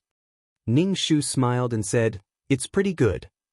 A down-to-earth and hard-working child like Wang Bo would one day stand out. Ning Shu wanted to ask if Wang Bo had a girlfriend, but he thought it was better to forget it. They had just gotten divorced. If he rushed it, it would be easy for problems to arise. Not long after, Wang Bo was indeed promoted. Although it was only a small step, Wang Bo was very happy. However, Ning Shu was very sad. Her daughter-in-law was still nowhere to be seen. She suddenly understood how parents felt when urging marriage. How could she leave without seeing Wang Bo find a girlfriend? Auntie Li's group of old friends were addicted to matchmaking. Every day, they would introduce young girls to Ning Shu. They even dragged Ning Shu to peek at the girls. Ning Shu, she was busy as a dog. She just didn't know what Wang Bo was thinking. Every time she wanted to ask if Wang Bo was in a relationship. Was it a boyfriend or a girlfriend? But it was like constipation. She couldn't hold it in for a long time. She was afraid that it would make Wang Bo feel pressured. It made Ning Shu unable to eat well and sleep well. One afternoon, when Wang Bo came back for lunch, he brought a girl back. Ning Shu was so excited that her heart was about to jump out. She looked at the girl like a wolf. Well, she looked average. She was pleasing to the eye. She was a pretty girl from a humble family. "Hello, Auntie," the girl called Ning Shu. Ning Shu smiled kindly and gently. Good, good. A soft and cute girl was good. Bringing her home would definitely be a good idea. But it was so sudden. Ning Shu felt that it was inappropriate. Conflicted, Ning Shu asked the girl to sit down and eat. The girl was a little reserved. She glanced at Wang Bo from time to time. Wang Bo comforted her. "It's okay. My mother is a very kind person." Wang Bo said to Ning Shu, "This is Xiaoyu from our company, Jiang Xiaoyu." Ning Shu nodded and smiled warmly at Jiang Xiaoyu. "Since you're here, just treat this as your own home." "You're welcome." "Thank you, Auntie," Jiang Xiaoyu thanked her. At the dining table, Ning Shu kept observing Jiang Xiaoyu. He didn't know if it was because she couldn't let go, but Jiang Xiaoyu didn't take much food. When Wang Bo picked up food for her, she smiled at Wang Bo with curved eyes. She was very cute and even thanked Wang Bo. What a quiet and cute girl. Ning Shu was very satisfied. She was much better than Kai Anchi, who didn't know how to be grateful and had a serious princess syndrome. He just didn't know how Wang Bo felt about this girl. When he brought Kai Anchi home, she had a silly smile on her face. She looked like an idiot who had fallen in love. Now, Wang Bo was very calm. Chapter 726. After lunch, Ning Shu pulled Wang Bo aside and asked, "Is this girl your girlfriend?" Wang Bo said, "Yes." "She chased me." Wang Bo couldn't help but scratch his head. "Ning Shu, Wang Bo was the one who was flirted with. Does she know that you're divorced?" Ning Shu asked again. Wang Bo said, "She chased me because she knew that I was divorced." Ning Shu, why did it feel like this girl had been coveting her son for a long time? "Then do you like her?" Ning Shu continued asking. "She's very cute," Wang Bo said. Ning Shu, liking and being cute are two different answers. Ning Shu said, "From your tone, it seems like you don't like her." "I don't like her a lot, but I do. If I want to get married, I'll marry her," Wang Bo said. "I think we're suitable for each other." Wang Bo was thinking about marriage for a longer time. Ning Shu nodded and said, "Don't be in a hurry to get married. You guys should get to know each other better. Don't bully other girls. Don't bully other girls if you're not married." "Mom, I'm not that kind of person," Wang Bo couldn't help but say. Ning Shu, that's right. Wang Bo was the kind of man who would stop halfway if his wife said no. As soon as Wang Bo and the girl left, Ning Shu called her girlfriends over and told them that her son had a girlfriend. The girlfriends all said that they wanted to see what the girl was like and help choose her. During the weekend, Jiang Xiaoyu came to visit Ning Shu. Ning Shu asked Jiang Xiaoyu to go shopping with her. They met a group of girlfriends in the corridor and then went shopping together. Ning Shu asked Jiang Xiaoyu, "What do you like about my son?" Jiang Xiaoyu said straightforwardly, "He's very kind. When I first came to the company, I didn't know anyone. My boss asked me to move things. When he passed by and saw that I couldn't move, he helped me." "That's it?" Ning Shu looked at Jiang Xiaoyu. Jiang Xiaoyu looked at Ning Shu in astonishment. "That's enough. A kind man will definitely treat his wife well." "But he had a failed marriage," Ning Shu said. Jiang Xiaoyu sighed. "When I first found out that he was married, I was disappointed for a long time, but I didn't think too much about it. Now that he's divorced, I have a chance." Ning Shu looked at Jiang Xiaoyu and felt that she was very smart. When she found out that Wang Bo was married, she didn't think of interfering in other people's marriages. However, as soon as Wang Bo got divorced, he fell into her clutches. She was scheming, but not evil. She was indeed more suitable for Wang Bo than Kai Anchi. Ning Shu looked at Jiang Xiaoyu. Although she looked soft and cute on the outside, she was someone with a mind of her own. He felt that Jiang Xiaoyu should be able to get along well with Yang Zi. Yang Zi was the kind of person with a generous personality. She could even accept a daughter-in-law like Kai Anchi, let alone Jiang Xiaoyu. Ning Shu then asked the group of girlfriends, and they all said that it was okay. Auntie Li said that this girl obviously had a mind of her own. Everyone had their own ideas. It was fine as long as they could get along well. Jiang Xiaoyu often came to visit Ning Shu. When Wang Bo looked at Jiang Xiaoyu, there was a smile on his face and a gentle look in his eyes. The relationship between the two was getting better and better. Jiang Xiaoyu often chatted with Ning Shu. During the weekends, they went shopping and played everywhere. They had a good relationship. Jiang Xiaoyu wanted to please her future mother-in-law, and Ning Shu wanted to make her his daughter-in-law. The two hit it off. Ning Shu took Jiang Xiaoyu to buy groceries. Ning Shu found that Jiang Xiaoyu's cooking skills were very good. Jiang Xiaoyu especially liked to cook all kinds of delicacies. Ning Shu didn't refuse. He ate as much as he could. She really didn't want to eat noodles. As soon as the two went downstairs, they saw Kai Anqi wandering around downstairs. When Ning Shu saw Kai Anqi, he couldn't help but raise his eyebrows. Kai Anqi was now thinner than before. Although she was wearing branded clothes, she didn't look as bright as before. It was already autumn, but Kai Anqi was still wearing a branded dress and carrying a branded bag. But she gave off a decadent feeling. Even branded clothes couldn't save Kai Anqi's decadent temperament. When Kai Anqi saw Ning Shu, her expression was a little strange. When she saw Jiang Xiaoyu, she thought of a possibility and frowned. Ning Shu acted as if he didn't see her and walked away calmly. Kai Anqi pursed her lips tightly and caught up with Ning Shu.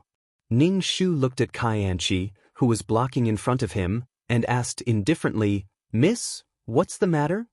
Kai Anqi glanced at Jiang Xiaoyu. Ning Shu shouted, "Mother-in-law! Don't call me mother-in-law. You and Wang Bo are divorced. We are no longer mother-in-law and daughter-in-law," Ning Shu said. Jiang Xiaoyu said to Ning Shu, "Auntie Yang, I'll wait for you over there." Ning Shu nodded.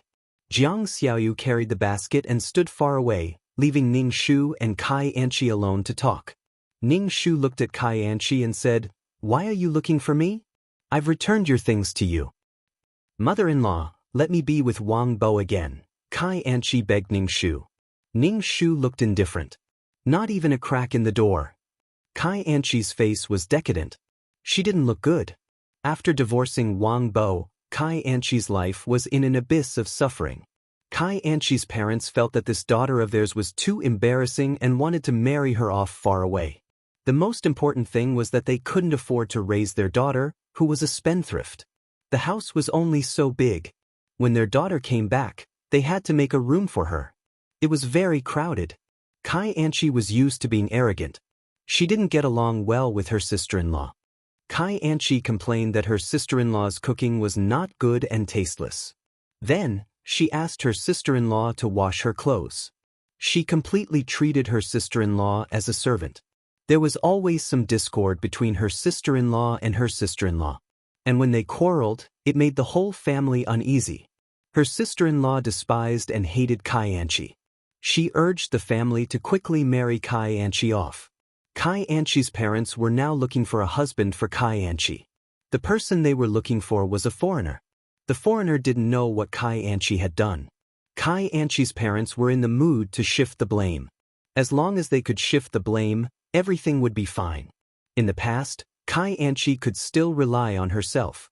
Relying on her charm, she could enjoy the pursuit of men and let her live a carefree life. But now, there was a problem with her body. Whenever she was with a man, she would feel unbearable pain. It was as if she had walked one round in hell. That kind of pain caused Kai Anqi to be traumatized. The man wanted something from her. If she couldn't satisfy the man naturally wouldn't give her a lot of material things. Now that her family wanted her to marry, Kai Anqi immediately thought of her body. If she married a hateful man who didn't care about her body and forced her, what would she do? At this time, Kai Anqi thought of Wang Bo. Wang Bo never forced her. He was obedient to her. Even if it was to help with the housework, Kai Anqi could accept it. Chapter 727. Ning Shu didn't know how thick Kai Anqi's skin was. She actually had the nerve to come back. It wasn't easy to get a divorce. What was the difference between asking her to come back and committing suicide? Kai Anqi looked at Ning Shu's cold and disdainful face and decided to show weakness. She just wanted to marry Wang Bo again. "I'll do the housework well in the future," Kai Anqi said to Ning Shu. "I won't interact with those men anymore." I swear. She really didn't want to marry into some unknown corner. What would she do if she met a bad man? In comparison, Wang Bo was much better. Her parents' attitude was very firm. They wanted her to get married, and Wang Bo was the best candidate. Grandma, believe me. I've really changed. I won't do it again. Kai Anchi said as she knelt down in front of Ning Shu. Ning Shu couldn't help but roll his eyes. They had already fallen out. How could Kai Anchi have the nerve to come back? Why did she think that she still had a chance when others were still waiting for her? In the plot, she took the money and left, living a carefree life. Now that she wasn't living a good life, she wanted to come back. How could there be such a good thing? Ning Shu pointed at Jiang Xiaoyu, who was standing not far away, and said, "This person will be Wang Bo's wife. As for you, go back to where you came from. It's impossible for you and Wang Bo to be together even if the sky falls down," Ning Shu said as he walked towards Jiang Xiaoyu. Jiang Xiaoyu looked at Ning Shu from time to time. Ning Shu smiled and said, "Don't look at me. It's impossible for her and Wang Bo to be together. I only recognize you." Jiang Xiaoyu held Ning Shu's arm generously and said with a smile, "Thank you, Auntie." When Ning Shu and Jiang Xiaoyu came back from grocery shopping, Kai Anchi was still waiting downstairs. Kai Anchi looked at Jiang Xiaoyu with piercing eyes. She wanted to walk towards Jiang Xiaoyu, but after 2 steps, she stopped when she saw Ning Shu staring at her coldly. Kai Anchi stuck to Ning Shu's cold face. She didn't give up and waited downstairs for Wang Bo to come back. She wanted to talk to him. Jiang Xiaoyu leaned on the balcony and looked at Wang Bo and Kai Anchi downstairs. Ning Shu walked over and looked down. As soon as Kai Anchi approached Wang Bo immediately retreated to avoid Kai Anchi. Seeing Wang Bo's attitude, Ning Shu felt a lot more at ease. He was afraid that Wang Bo's brain would be flooded with boiling water and he would act stupid again. Kai Anchi said something and excitedly tugged at Wang Bo's sleeve. Wang Bo shook off Kai Anchi's hand and turned to enter the building. Letting out a long sigh, Jiang Xiaoyu looked at Ning Shu and awkwardly said, "Wang Bo's ex-wife is beautiful, and I was afraid that Wang Bo would be soft-hearted." "I won't." Ning Shu said, "Let's not talk about how Kai Anchi hurt Wang Bo. Wang Bo already has you now." Jiang Xiaoyu nodded. Hearing the sound of the door opening, Jiang Xiaoyu's eyes were filled with tears. As soon as Wang Bo opened the door, he saw Jiang Xiaoyu's sad expression. Wang Bo felt a little guilty. He went over and took Jiang Xiaoyu's hand and pulled her to the balcony to talk. He explained to Jiang Xiaoyu and promised her that he would never see Kai Anchi again. Ning Shu smacked his lips. Small quarrels were fun. Jiang Xiaoyu's means were good. She didn't quarrel and expressed her grievances. Forcing a man to make a promise was different from a man taking the initiative to make a promise. Jiang Xiaoyu knew how to manage relationships. She was a girl with a high EQ. No wonder Wang Bo fell for her so easily. Unfortunately, in the plot, Wang Bo resigned from the company after the divorce. He was dispirited for a long time and found a new job. He missed Jiang Xiaoyu. However, with Wang Bo's dispirited appearance in the plot, Jiang Xiaoyu probably wouldn't like him. Who would like a soulless man? Kai Anchi came to find Wang Bo several times, but Wang Bo avoided her. Kai Anchi couldn't wait for Wang Bo and was very unhappy. Kai Anchi's parents had already found a husband for Kai Anchi. The man gave Kai Anchi 10 to 20,000 yuan as a gift, and Kai Anchi was stuffed into the car by her parents. Kai Anchi was taken out of the city and married a man in his 30s. Kai Anchi knew that her parents had sold her to this ugly man. He had dark skin and she couldn't understand a word he said. As soon as they reached home, he forced her into a small house. Kai Anchi was tortured by the man. She tried to escape, but the man caught her. She said that she was in pain, but the man ignored her. He thought that she was unwilling to come with him and insisted on forcing Kai Anchi to come with him. And he came very frequently, at least once a day. Kai Anchi's face turned green. Seeing that Kai Anchi always wanted to escape, the man locked Kai Anchi's feet with a metal chain so that she couldn't run. Kai Anchi cried. Her mind was full of Wang Bo. At this time, she wasn't thinking about the romantic man with whom she used to be. The faces of those men were very blurry, but only Wang Bo's face was clear. The man she used to hate was the only person she could think of when she was in trouble. The man who took over the woman didn't explain. Ning Shu met with Jiang Xiaoyu's parents. Jiang Xiaoyu's parents were indifferent to Wang Bo. After all, their daughter liked him. Seeing that Wang Bo was honest, they agreed. Of course, Jiang Xiaoyu had done a lot of work. Wang Bo proposed to Jiang Xiaoyu, and Jiang Xiaoyu agreed very straightforwardly. Ning Shu began to discuss the wedding date with his future in-laws.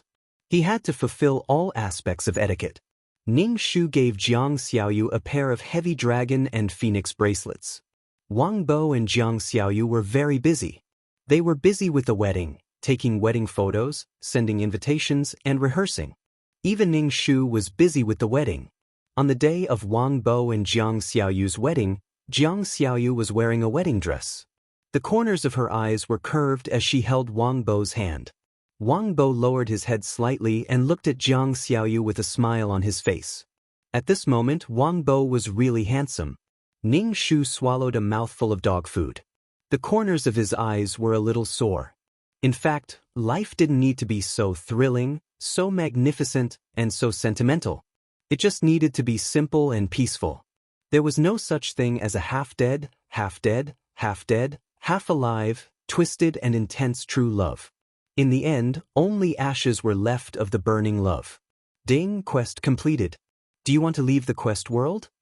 2333's voice sounded in Ning Shu's mind. Ning Shu nodded. Yes. After a moment of dizziness, Ning Shu opened his eyes. He was already in the system space. Ning Shu lay on the sofa dispiritedly. Damn, it was so tiring. It was tiring to play mind games. It was better to just fight. If she was Wang Bo, she wouldn't care about this and that. She would just kick Kai Anchi. 2333 said, Yang Zi asked me to thank you. She said thank you for what you did for her and her son. Ning Shu said, oh, where is she? She went back. She went back to her body. 2333 said. Hearing this, Ning Shu was relieved. He lay on the bed and slept. Chapter 728. Ning Shu slept comfortably. When she woke up, she sat cross-legged on the bed and began to cultivate her peerless martial arts. After he finished cultivating, Ning Shu opened his status panel and looked at the points and attribute points he received from this mission.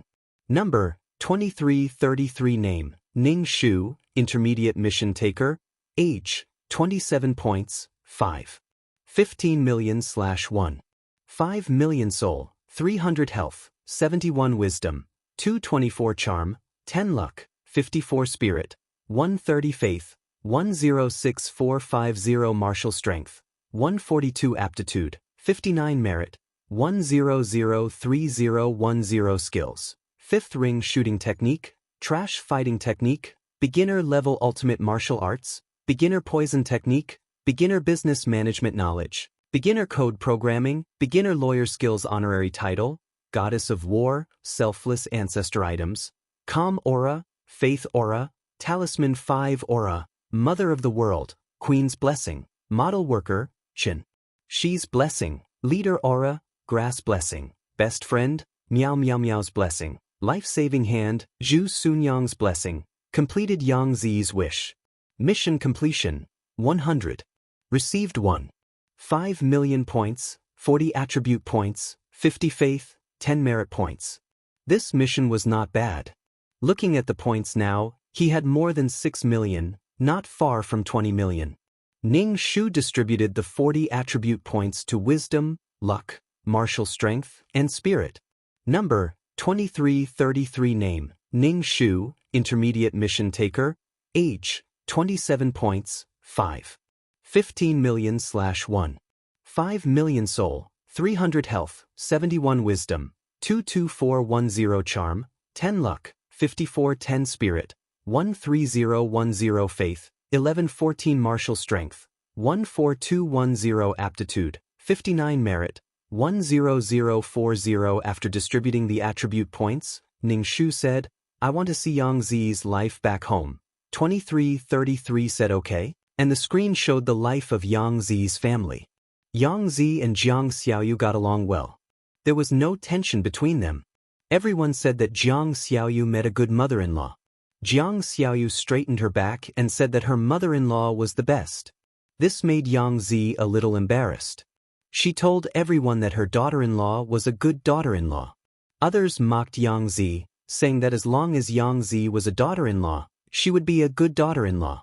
Not long after Wang Bo and Jiang Xiaoyu got married, Jiang Xiaoyu got pregnant.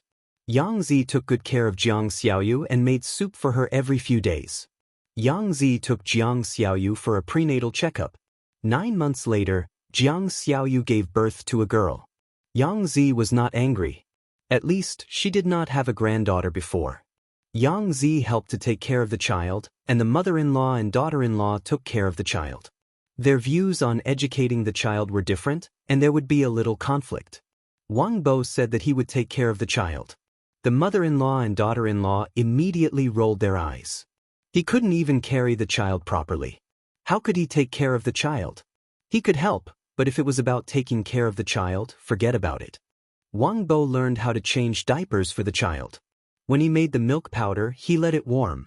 He took 2 sips and dripped it on the back of his hand to see if it was hot before feeding it to the child. Although there were some bumps and bruises in life, the days were still peaceful and warm.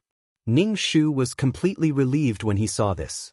Without Kai Anchi interfering in their lives were stable and peaceful. Yang Zi and Wang Bo, who were honest people, could not get along with an arrogant woman like Kai Anchi. The auras of the two sides were incompatible. Yang Zi and Wang Bo were suppressed. After reading the rest of this world, Ning Shu took out the secret book of his peerless martial arts. He opened the secret book and added some chi force patterns to it.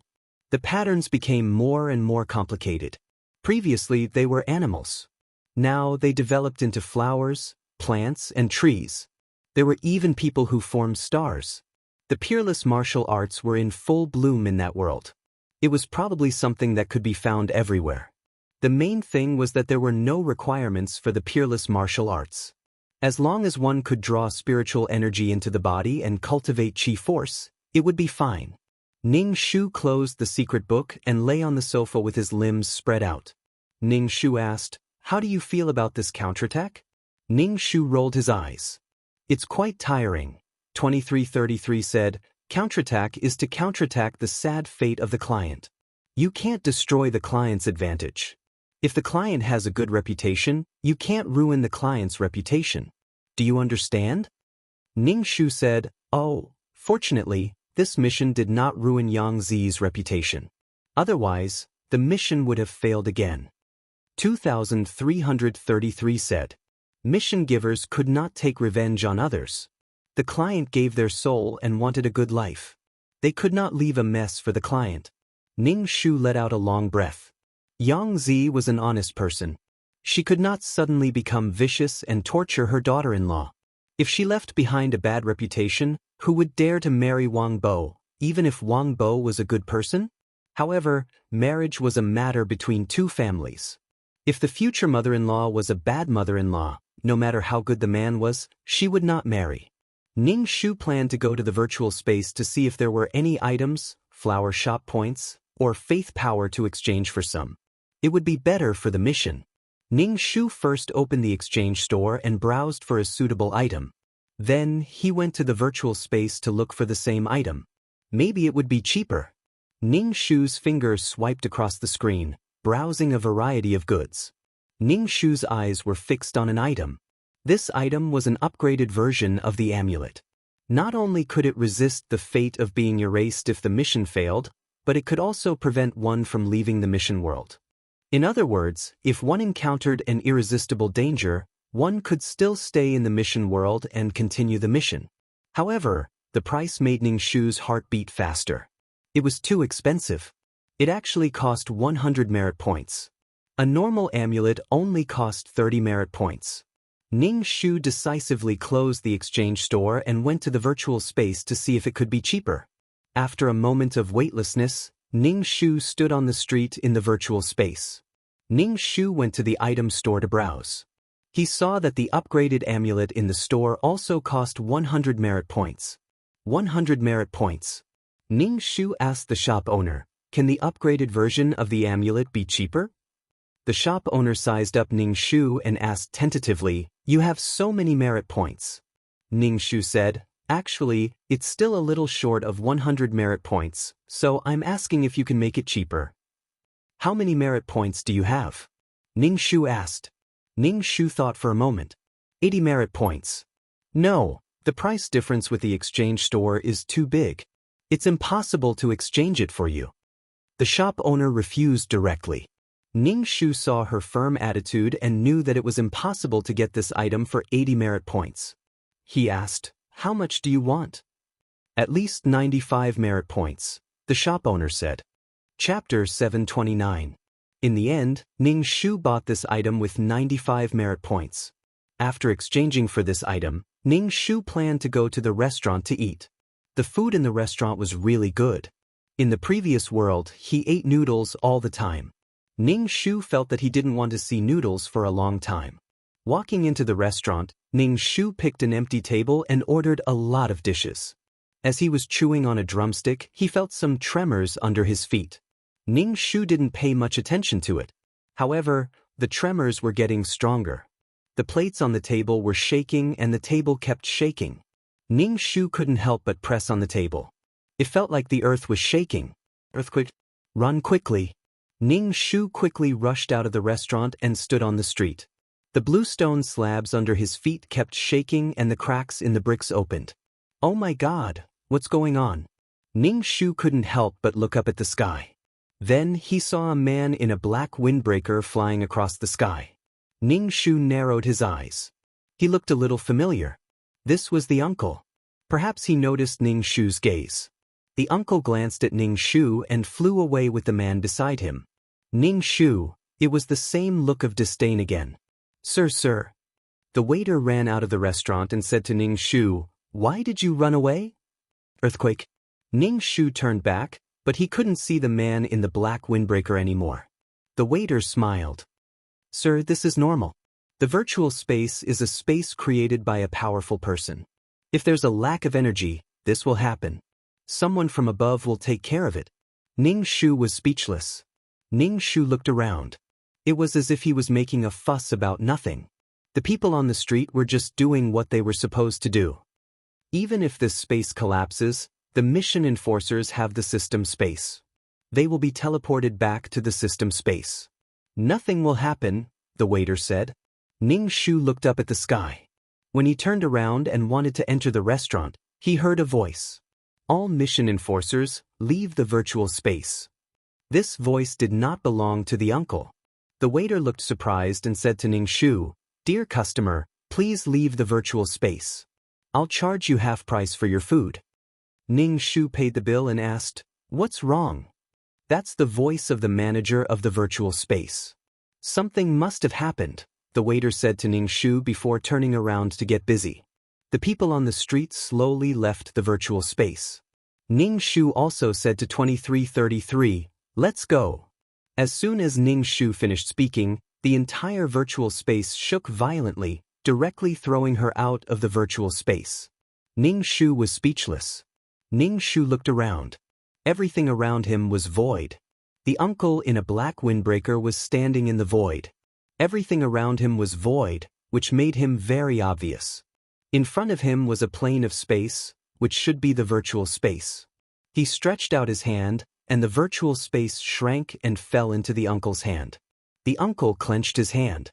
Ning Shu's ears were filled with a loud sound, as if something was broken. Ning Shu, he broke the space?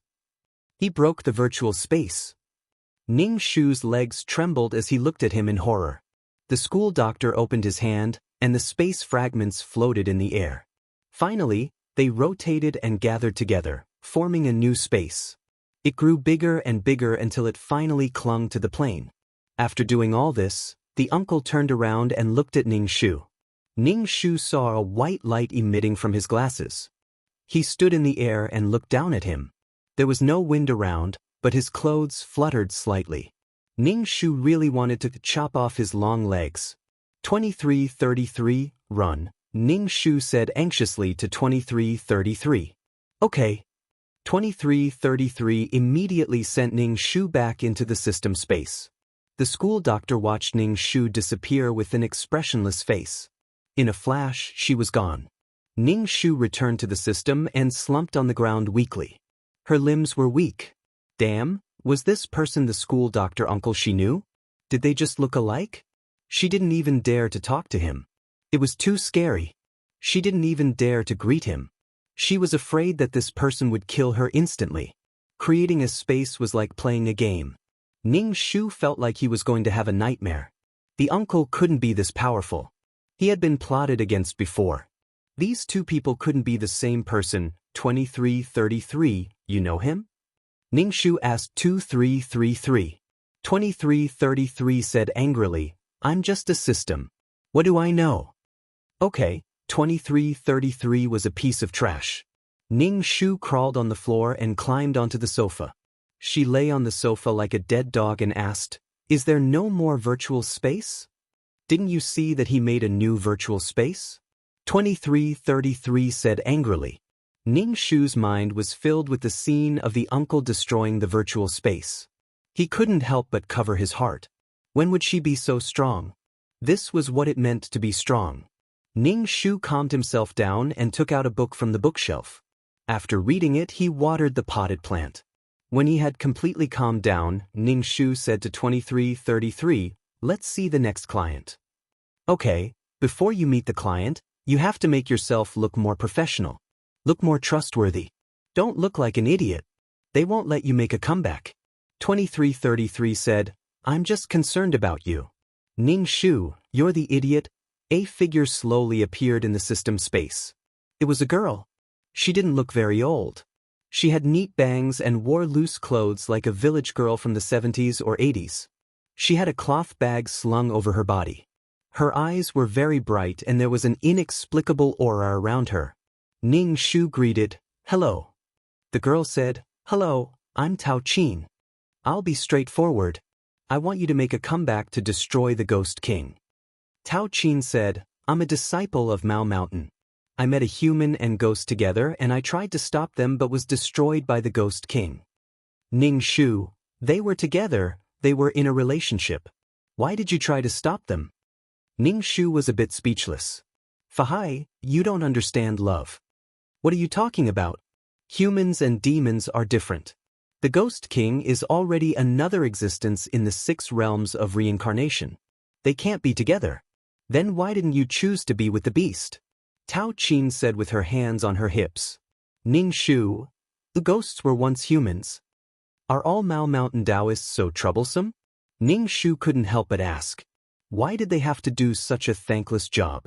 Tao Qin brushed her bangs and rolled her eyes. Of course not. They just want to make a living with the sect. I went down the mountain to practice and got a business deal. In the end, the Ghost King was involved. I saw the Ghost King with a woman. A human and a ghost were having sex. How can that be? Ning Shu, I found a few people to make a comeback. They were supposed to subdue demons and ghosts, but in the end, they got involved with the Ghost King and fell in love with him. Fuck, Tao Qin face-bombed, that's a ghost. Although he's handsome, he's still a ghost. Chapter 730. Looking at Tao Qin's exasperated expression, Ning Shu could only say that she didn't understand love. Ning Shu said, You're young, so you shouldn't be able to fight the Ghost King. Why did you get involved? Tao Qin said, I tried to get the woman with the Ghost King to leave him, so that the yin qi wouldn't enter my body and shorten my life. But I was killed by the Ghost King. Ning Shu, you obviously couldn't bear to see them being lovey-dovey, so you made the female lead leave the male lead. Seeing Ning Shu's strange expression, Tao Qin spread out her hands and said, People who live in the Jianghu are bound to suffer. I can accept that I was killed because I wasn't strong enough, but the Ghost King killed everyone in my faction. Ning Shu. Maybe he wanted to eliminate the source of trouble. I can accept that, but why did he devour the souls of my faction and make them disappear without a chance of reincarnation? Ning Shu. He must have wanted to eliminate the source of trouble. Tao Qin looked at Ning Shu. Can you counterattack? I can't guarantee it. Ning Shu asked, How powerful is the Ghost King? Tao Qin said faintly, The 1,000-year Ghost King. Ning Shu, help me counterattack, but don't fall in love with the Ghost King. Tao Qin told Ning Shu, I'm telling you, the Ghost King's power isn't something that ordinary people can withstand. Don't do anything with the Ghost King, or you might not even have a chance of reincarnation. Ning Shu, why did she say that she would fall in love with the Ghost King? You didn't fall in love with the Ghost King, so how can I fall in love with him? Ning Shu said, somewhat speechless. Tao Qin said, that's because in my eyes, he's an evil creature. He's already so old, but he's always hitting on women, as if he hasn't seen a woman in thousands of years. Ning Shu, anyway, it was true that the male lead couldn't control himself when he saw the female lead. Counterattack well, I'll be watching you. Tao Qin patted Ning Shu's shoulder and disappeared. Ning Shu was speechless. Fuck, I refuse. I can't beat a 1,000-year-old ghost. Is the deal done? Ning Shu asked. It's done. 2333 said, this is the last time she will be looking for someone to counterattack. You are the last one. If you still can't counterattack, this mid-level mission will be handed over to a high-level mission taker, who will counterattack. Fuck, I didn't agree. Ning Shu almost jumped up. Isn't it just collecting ghosts? 2333 said. If you're so good, then go ahead and do it. I'm doing the quest, and you're just watching. Ning Shu let out a deep sigh. If he wanted to complete a quest, then so be it. Ning Shu opened up the system exchange store and exchanged for fasting pills, water, and basic medicines. Thinking that there would definitely be a lot of ghosts in this world, he decided to bring the Soul Pearl with him. At least with the Soul Pearl, the ghosts wouldn't dare to get close to him. After thinking about it, he decided to see if there were any exorcism charms. It would be best if he could escape. If he couldn't win, then he had to run. If he was killed like Tao Qin, how could he counterattack? Ning Shu exchanged for some charms. Looking at the other artifacts, they were all gray. Obviously, they couldn't be exchanged. With the Soul Pearl and charms, he felt a bit safer. However, Ning Shu had a question in his heart. How heaven-defying was this Ghost King to be able to mesmerize the mission taker? She couldn't help but start a heart-wrenching human-ghost love story. After finishing these things, Ning Shu said, you can enter the quest now. 2333 reminded Ning Shu, don't fall in love with the Ghost King. If you do, you will fail the quest. Tao Qin can't bear to see this. Ning Shu, stupid girl, Fahai, you really don't understand love. Ning Shu felt a wave of dizziness. She felt her soul entering a body. She waited until her soul had completely merged with the body. Ning Shu opened his eyes and looked around. He was lying on a brick bed. The room was very simple and had a bit of an ancient style. Ning Shu sat cross-legged on the bed. He wanted to see how much spiritual energy there was in this world. However, he was disappointed. After all, this was a modern world. Fortunately, with the support of his peerless martial arts, Ning Shu cultivated a strand of energy the size of a strand of hair. It looked very shabby. Ning Shu stopped cultivating and started to accept the plot. This was the story of a domineering ghost king falling in love with me. The female lead, Song Shihan, was a white-collar worker. She casually bought a piece of jade on the antique street. Then, she experienced a series of strange things. She was haunted by a male ghost wearing red clothes. This male ghost was always by her side. She went to work by his side, helping him to make things difficult for her boss. When she was bathing, a handsome man suddenly appeared in the bathtub. When she woke up in the morning, she saw an extremely handsome face facing her. Song Shihan was teased until her ears turned red. Her heart was rippling. She endured the Ghost King Feng Yin's handsome face doing all kinds of shameless things to her. If it wasn't for his handsome face, she would have called the police. There was a reason why Feng Yin treated Song Shihan so well. This involved their past lives and the lives before them. In any case, it was unknown how many lives it had been. Feng Yin and Song Shihan were a pair of ill-fated lovebirds. They loved each other so much that the heavens fell and the earth cracked. For some reason, the female lead died in the previous life. Feng Yin committed suicide for love and became the powerful Ghost King. After 1,000 years, the female lead reincarnated. Finally, the female lead appeared. Now, it was time to continue their relationship. Tao Qin, the idiot, ran to stop the touching love and was killed by Feng Yin. She even implicated her master and fellow apprentices. Tao Qin, the senior apprentice sister, felt very guilty. After Ning Shu accepted the plot, he sighed. Tao Qin didn't blame the Ghost King for killing her. After all, if one was weak, they should be prepared to be killed. She couldn't accept that the people in her sect didn't hurt the Ghost King and Song Shihan. The Ghost King even destroyed the entire sect and caused everyone's souls to scatter. Ning Shu continued to cultivate his peerless martial arts. The stronger he became, the harder he would be to be killed. Senior apprentice sister, it's time to eat. If you're late, you won't have anything to eat. A young male voice came from outside. Ning Shu stopped cultivating. When he opened the door, he saw a boy taller than him. He was chewing on a steamed bun in his hand. Ning Shu hurried to the place to eat. If he was late, the steamed bun would really be eaten up by these calves. The place where Ning Shu stayed was an abandoned Taoist temple. It could not be said that it was abandoned, but there were no pilgrims coming here to offer incense. Only Tao Qin's master brought a group of homeless children to learn the Maoshan techniques. Life passed by bitterly. When Ning Shu reached the kitchen, he saw a group of radish heads around the table. They were of different ages. Most of them were boys, but there were also 2 little girls with braids and missing front teeth. The most eye-catching one was sitting at the head of the table. He had a beard and a shameless bun on his head. At this moment he was burping and picking his teeth. When Ning Shu saw this old man, a sour feeling arose in his heart. Chapter 731. Ning Shu greeted his master. The old man's name was Tao Cheng, and he was the successor of Mao Mountain's ghost hunters. The disciples in the room were all adopted by him. These children were all orphans. With the development of society, Mao Mountain's Taoist techniques were all superstitions. They were all scammers. Who would want their children to learn this? Tao Cheng found orphans and passed down the Mao Mountain's Taoist techniques, which were already very weak. Life was not good. Tao Cheng looked at Ning Shu, raised his eyebrows, and chuckled. I woke up late today. I've finished eating. Ning Shu saw that the table was full of bones. The children were still eating steamed buns dipped in meat soup. The meat soup must have been caught by Tao Cheng in the mountains. Ning Shu rolled his eyes.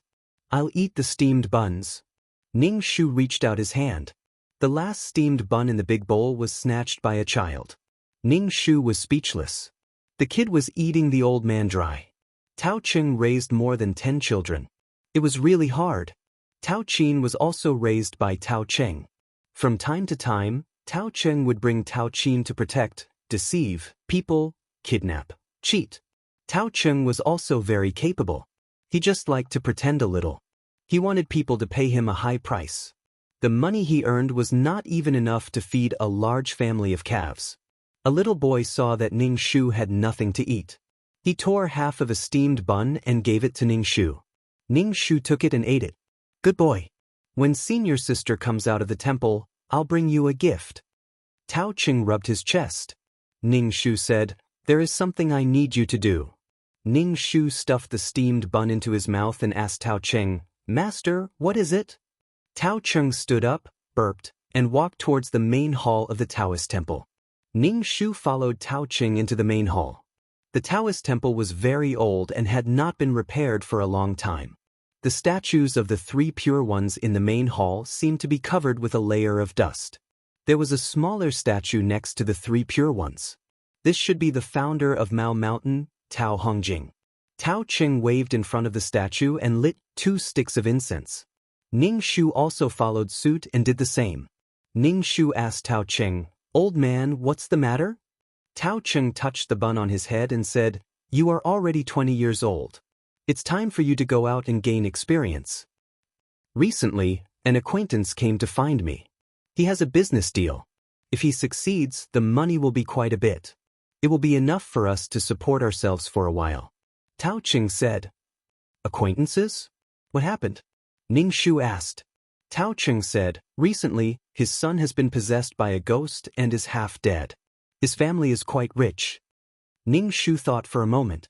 It should be related to Ghost King Feng Yin. Damn, I'm a little scared. Since it was dressed in red, it was obvious that it was a malicious ghost. However, Tao Cheng was no match for Yin Zhen. Since then, the Dao techniques of northern Maoshan were lost, and there was no successor. Otherwise, they wouldn't be implicated in this matter. Ning Shu and Tao Cheng asked, "Old man, aren't you going? If you go out to gain experience, why would I go?" Tao Cheng rubbed his chest and rubbed out some mud balls. Ning Shu rolled his eyes. Ning Shu said, "Old man, what if I encounter danger? Help me read my fortune. I don't feel good this time." Tao Cheng raised his eyebrows and took out a copper coin. He muttered something and read Ning Shu's fortune. 3 copper coins fell on the table. One of them cracked. Tao Cheng's expression changed drastically. Tao Cheng picked up the cracked copper coin. Could it be something powerful? I just read it a little and even the copper coin is broken. Ning Shu said, "We won't accept this business deal. It's too dangerous." Tao Cheng touched his head and nodded. "We'll talk about this later. We'll talk about the training later." Ning Shu nodded. Tao Cheng said, "Go to the back of the mountain and get some game. We really can't afford to raise these children." "Okay, I'll go get it," Ning Shu said. "Bring it back. I want to test your recent homework." Tao Cheng left with his hands behind his back. Ning Shu saw that he was full of worry. Obviously, the divination just now made him worry. Ning Shu went to the back of the Taoist temple to see if there was any game. He didn't find any game, but he did find some wild fruits. Ning Shu had only eaten half a steamed bun. He was hungry and picked some wild fruits to eat. The fruits were not tasty and were very bitter. Ning Shu ate 2 and gave up. They only managed to catch 2 rabbits and nothing else. It was not easy to raise this group of children. Ning Shu carried a rabbit ear in each hand and returned to the temple. Tao Cheng was making a group of children get into the horse stance. Tao Cheng saw Ning Shu carrying 2 rabbits. He rolled his eyes and said, "Why are there only 2 skinny rabbits?" Ning Shu said angrily, "We've eaten most of the things around here. It's good enough to have 2 rabbits." Ning Shu saw that the children's clothes were not good. They were very old. The younger children's clothes were a little big and did not fit. Obviously, they were wearing clothes that the older children could not wear. Ning Shu face-bombed. How did they end up like this? People like Tao Cheng who knew a little about the outside world must be honored guests of high officials and nobles. It was not that there were no ghosts in this world. People believed in science, but not everyone believed in science. Ning Shu skinned the rabbits and cleaned their innards. He threw them into the pot and boiled them until the meat was soft and turned into broth. He took out the bones. He made a pot of dough balls with the broth. This thing was very good at suppressing hunger. At noon, each of them had a bowl of meat soup with a sprinkle of salt. It tasted pretty good, and everyone ate happily. Ning Shu looked at the child and understood Tao Chen's feelings of wanting to counterattack. The master who had raised her was killed and his soul scattered. As for these children who had been abandoned since young, they did not know who their parents were. They were killed when they were in their teens. The younger ones were only 7 or 8 years old and their souls were scattered as well. Their souls were given to Feng Yin to strengthen him. Tao Chen was just an obstacle in the path of Feng Yin and Song Shihan's love. After killing the meddlesome Taoist priest, he was afraid that these Taoist priests would nag and urge his woman to leave him. He might as well kill them all. He could ensure his woman's safety and strengthen his soul. In short, these dozens of lives showed that the male lead was the most powerful person in the world. He doted on the female lead. If humans bullied the female lead, he would kill them. If ghosts bullied the female lead, he would devour them and their souls would scatter. In any case, he was invincible. After lunch, Ning Shu returned to his room to cultivate. Only when he was strong could he protect this sect. After cultivating Qi Jin, he was much stronger and more agile. With the talismans he had exchanged and the spirit pearl that could absorb souls, he would probably be able to escape if he encountered a ghost king. Although Ning Shu wanted to avoid the love between Feng Yin and Song Shihan, he could not avoid the plot just because he wanted to. Ning Shu let out a long breath. Feng Yin was a cheat. He even had a group of ghosts under him. The other ghosts would tremble when they saw him. In short, he was the domineering CEO of the ghost world. If he said he would kill you, he would kill you. Chapter 732. Ning Shu intensified his cultivation. Fortunately, the Taoist temple was located in a sparsely populated area surrounded by mountains and forests. The scenery was beautiful, and the spiritual qi was slightly more abundant than in a big city with a lot of car exhaust. It was a suitable place for retirement. There was a village at the foot of the Taoist temple, but it was a very poor and backward village. Occasionally, people in the village would come to the old man when they encountered something supernatural. The compensation would be some sweet potatoes or pumpkins, or a chicken if they were better off. The old man would bring Tao Qin every time and let her learn how to exorcise ghosts. If it was a better family in town, the old man would put on an act and say that the ghost's murderous aura was too strong, and they had to quickly get rid of it.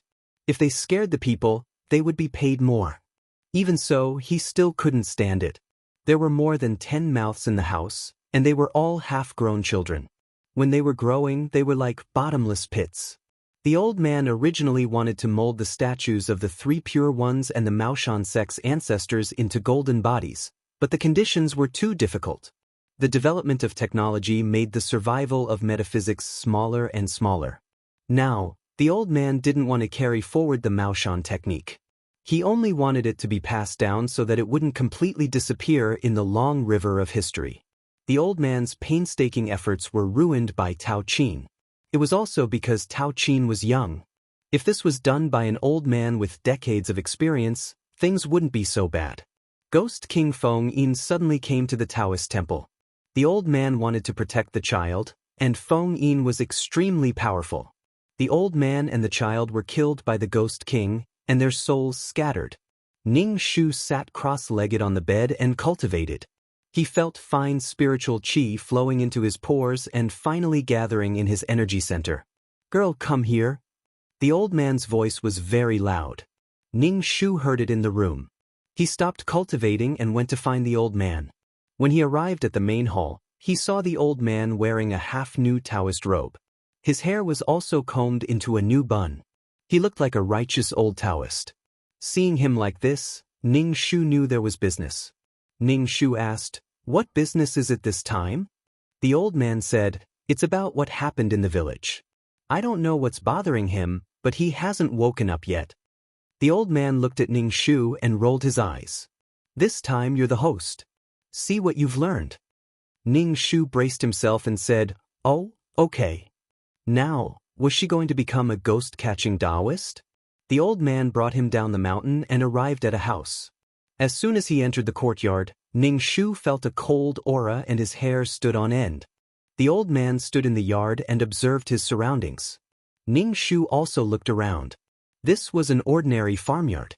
There was a locust tree in the yard, and there was a well under the locust tree. Ning Shu walked into the well and looked inside. The well was under the locust tree and the light was blocked by the branches. It was dark inside and he couldn't see the well water. The locust tree was a little big and almost covered half of the small yard. Standing under the tree, it was very cool and even cold. The owner led the old man and Ning Shu into the house. When they entered the house, they saw a woman lying on the bed. Her face was very pale and there was a faint black qi between her eyebrows. The old man pretended to pinch his fingers and his eyes were half closed. Then he said to Ning Shu, who was staring at the woman, "Go and take a look." Ning Shu walked over, picked up the woman's hand and felt her pulse. The woman was about 50 years old. Ning Shu felt her pulse and found that there was a serious blood loss in her body. In short, she had lost too much blood. Ning Shu checked her body and found that there were no big wounds on her body. It was impossible for her to lose too much blood. "Immortal Master, how is my old woman?" the woman's husband asked the old man. The old man was calm and composed. "There will be results soon." Ning Shu looked at the old man and asked, "Master, how did this happen?" "Everything in the world has spirituality. Think carefully." The old man, Ning Shu, said. Ning Shu knew that the old man wanted him to solve it. However, this should be caused by some strange thing. Ning Shu dipped his finger in cinnabar and called up the memory of the original owner of the body, drawing talismans to exorcise evil spirits. Then he drew a talisman on the woman's forehead. However, Ning Shu had never drawn a talisman before. He failed the first time. Ning Shu turned his head and looked at the old man. The old man was expressionless. He stood there and looked like a celestial being. Ning Shu dipped his finger in cinnabar again. He took a deep breath and began to draw. This time, he barely managed to draw. The cinnabar penetrated the woman's skin. The woman suddenly felt uncomfortable. Black chi rolled out from between her eyebrows. She opened her mouth and screamed. Her hands and feet danced together. The blue veins on her body bulged and twisted like the roots of a tree. It looked very scary. "Quickly hold her down," Ning Shu said to the woman's husband. Then he took out a talisman from the cloth bag and nailed it between the woman's eyebrows. Unexpectedly, the talisman slowly turned black and finally burned. The blood vessels on the woman's body became more obvious. Small blood vessels spread out around the large blood vessels. Blood vessels appeared on the surface of the entire body. Ning Shu almost jumped back. "Damn, what kind of thing is this?" Ning Shu grabbed a handful of glutinous rice and pressed it on the woman's forehead. The glutinous rice made a sizzling sound and emitted black chi. It was as if the glutinous rice was about to be burned. In the end, the woman couldn't take it anymore and fainted. The woman's husband was so anxious that his eyes turned red. His hands were trembling. Ning Shu wiped the cold sweat off his forehead. He heard the locust tree at the door rustling. Looking through the window, there were many ghosts. Ning Shu felt that it should be related to the tree. This tree sucked the woman's blood. "Immortal Master, please save my wife." The old man begged the old man. Ning Shu moved to the old man's side and asked, "Master, what should we do now? Aren't you the one exorcising the evil?" The old man said calmly, "Ning Shu, your disciples' claws are numb now. Hurry up and help." Ning Shu walked out of the room. He looked at the locust tree that was swaying without wind. The branches were swaying. It was fucking a spirit. Ning Shu said to the man, "Get some rooster blood."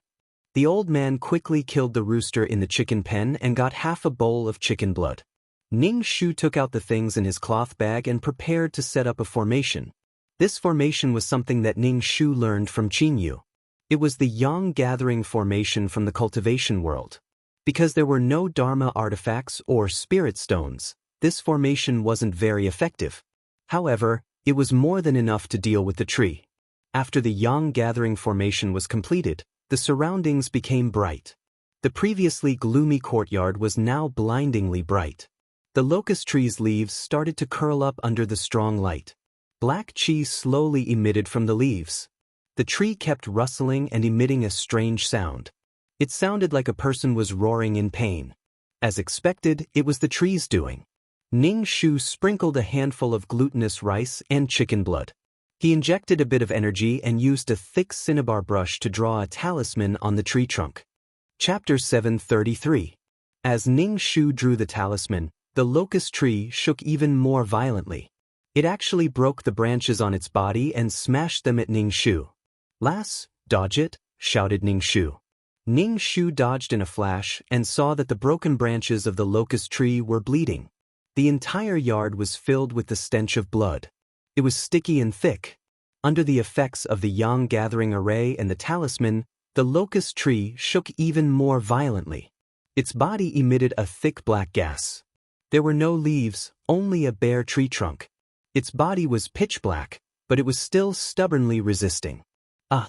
The woman in the room suddenly screamed. Ning Shu hurried back to the room and saw the woman sitting on the bed. Her hair was standing up, her lips were purple, and her eyes were protruding. Her eyeballs were bloodshot. She vomited smelly blood. The old man saw that something was wrong and pushed Ning Shu away. He reached into the bowl of chicken blood and pressed his blood-stained hand on the woman's face. He said to Ning Shu, "Dip it in blood and draw a talisman on her foot." Ning Shu didn't say a word. He held the woman's ankle tightly with one hand and drew a talisman on her foot with the other. The woman struggled violently, trying to break free from Ning Shu's hand. She kicked Ning Shu with her other foot, but the man beside her hurriedly pressed down on the woman's foot. "Draw on her foot and her leg," said Ning Shu as the old man tapped the woman's forehead. Ning Shu drew a dense number of talismans on her leg as black gas emitted from her body. The locust tree outside suddenly creaked and split in half. The woman's eyes rolled back and she fainted.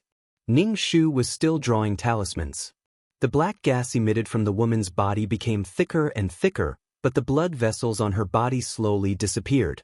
Ning Shu wanted to train his talisman drawing ability, so he drew talismans on every part of the woman's body. "Dig up this tree and uproot it," said the old man.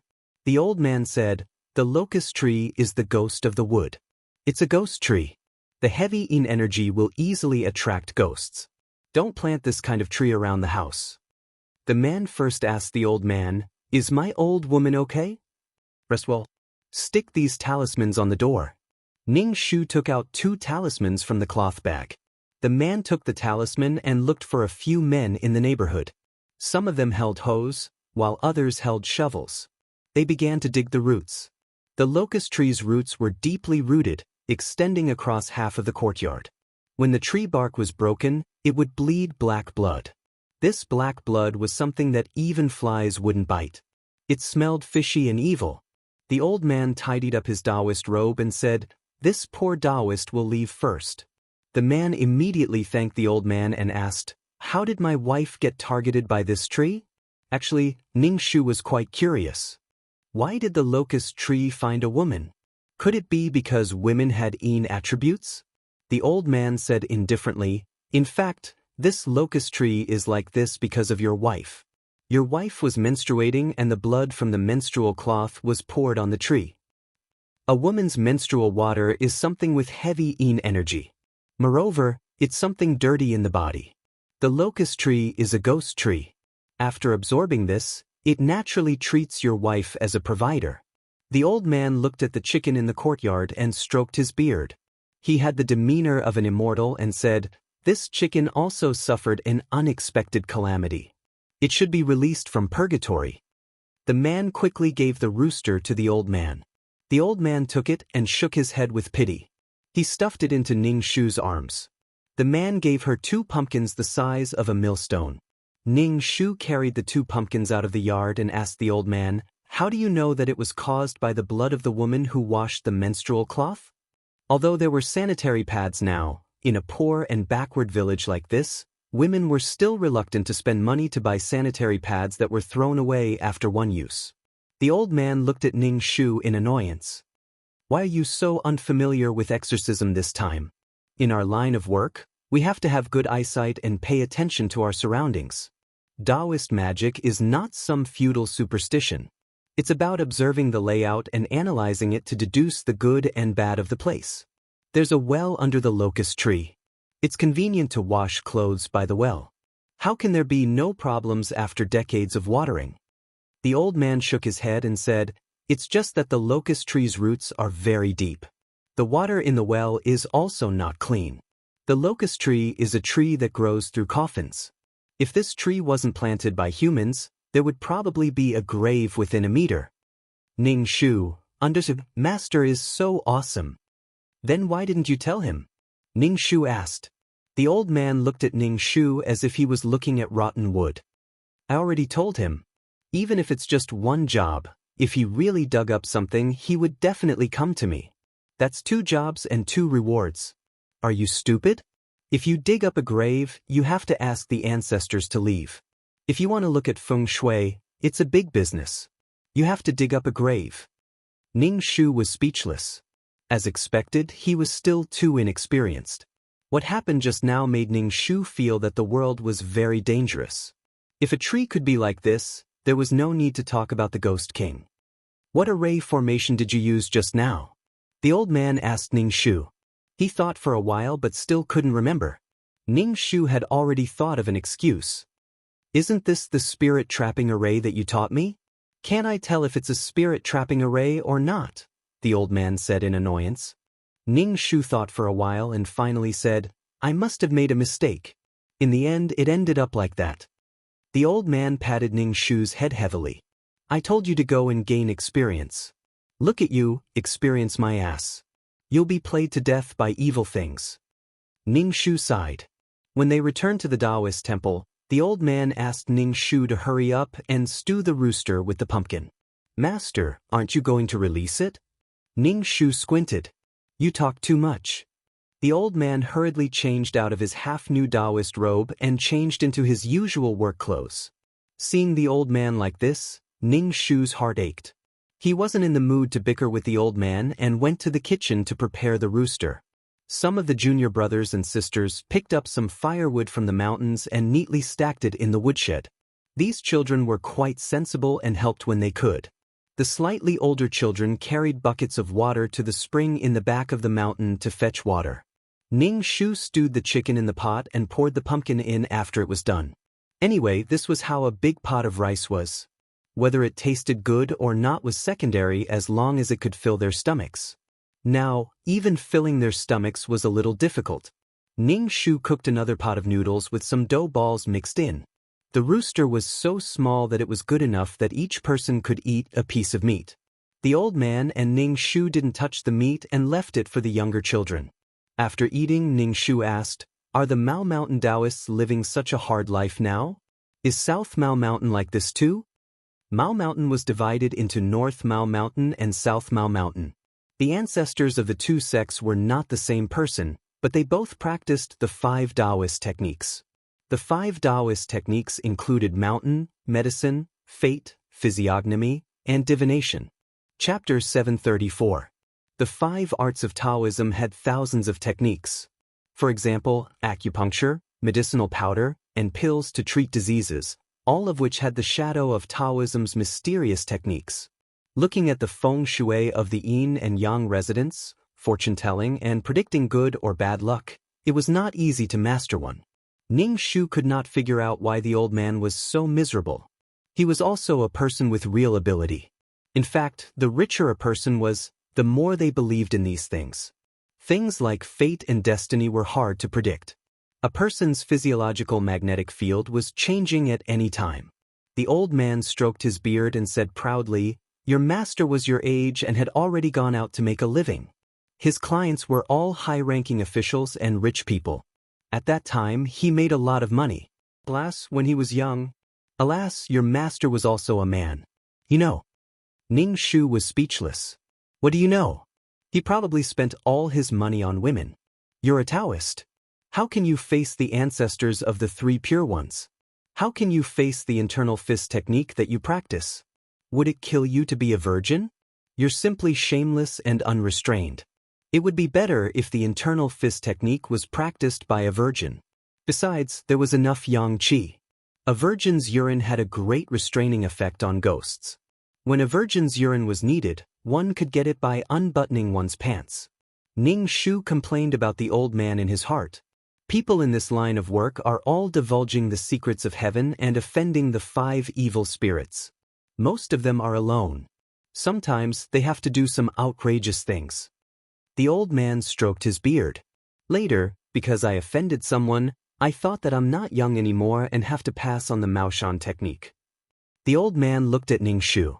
When I found you, you were still a little girl with a runny nose. See, when you're young, you'll have to suffer when you're old. The old man coughed and said, "The array you used before was not bad. By accident, you could gather the yang qi of heaven and earth. Record it and pass it on when the time comes." "I got it," Ning Shu said.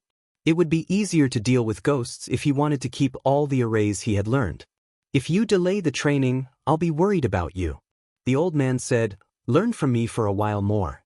Your technique of drawing charms is much more rusty than before." She and Tao Qin were not the same person. How could she be skilled in drawing talismans? It was already good enough that she was able to draw it on her first try. Ning Shu wrote down the yang congregating array that he had previously used in the book. Then he flipped through various Taoist books. All kinds of knowledge were recorded in Ning Shu's mind. Fortunately, he had added so many attribute points to wisdom. Although he couldn't achieve eidetic memory, he could still remember something after looking at it twice. Ning Shu was reading when a hand suddenly patted her shoulder. She turned around and saw a boy who was taller than her and had fluffy lips. He was still in puberty. The boy's name was Tao Xing. Tao Qin was the oldest, and he was the second oldest.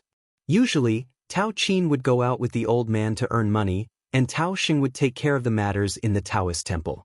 He was the king of children. "Senior sister, what are you looking at?"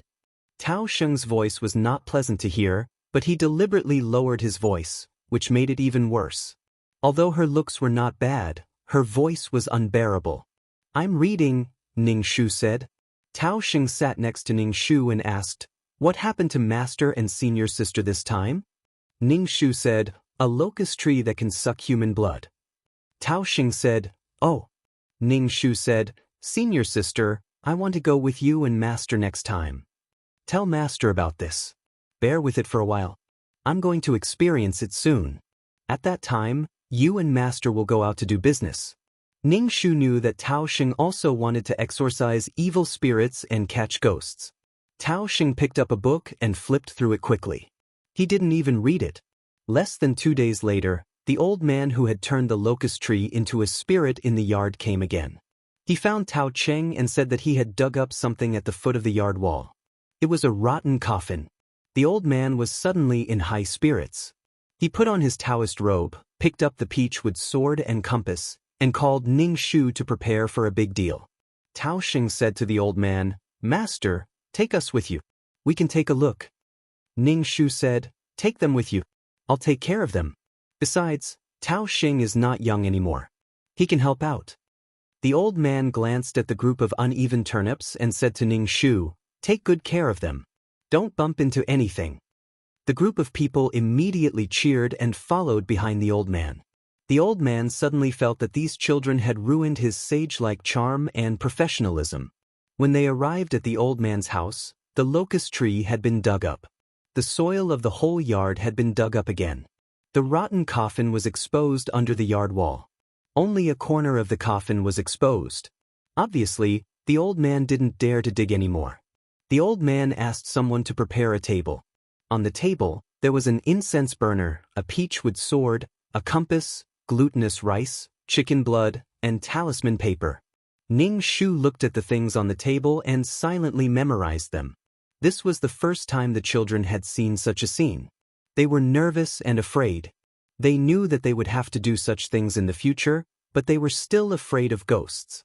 The old man called the few families that were next to the old man's house over and said, "Although this coffin was discovered here, it's still next to your house. You have to invite the ancestors to leave together." The surrounding families agreed and said that they would pool money together to find a place with good feng shui for the ancestors. Ning Shu watched from the side and felt that the old man was definitely afraid that the old man's family wouldn't have enough money, so he had deliberately pulled a few families to pool money together. The old man began to perform the ritual with a sage-like demeanor. Ning Shu stared intently at the old man. He watched as his face turned pale after he performed the ritual. Ning Shu hurriedly brought the water to the old man. After drinking a mouthful of water, the old man said, "Dig out the ancestors. Be careful not to damage the coffin. Just dig up the surrounding soil." The old man chose a few men with tougher life providences to dig up the soil. The process of digging up the soil was very slow. The main reason was that the coffin was too decayed. It felt like it would shatter with a single touch. The bones in the coffin were probably the same. It wasn't easy for a coffin to be dug out, but another coffin was dug out. When the old man saw another coffin appear, his expression turned ugly. However, he still said, "Continue digging." However, more and more coffins were dug out. Up to now, there were already 5. Furthermore, some of the coffins even had skeletons under them. The deeper they dug, the more skeletons there were. There were also bows, rusty sabers, and helmets scattered around. Now, even the courtyard walls had been pushed down, but there were more and more skeletons.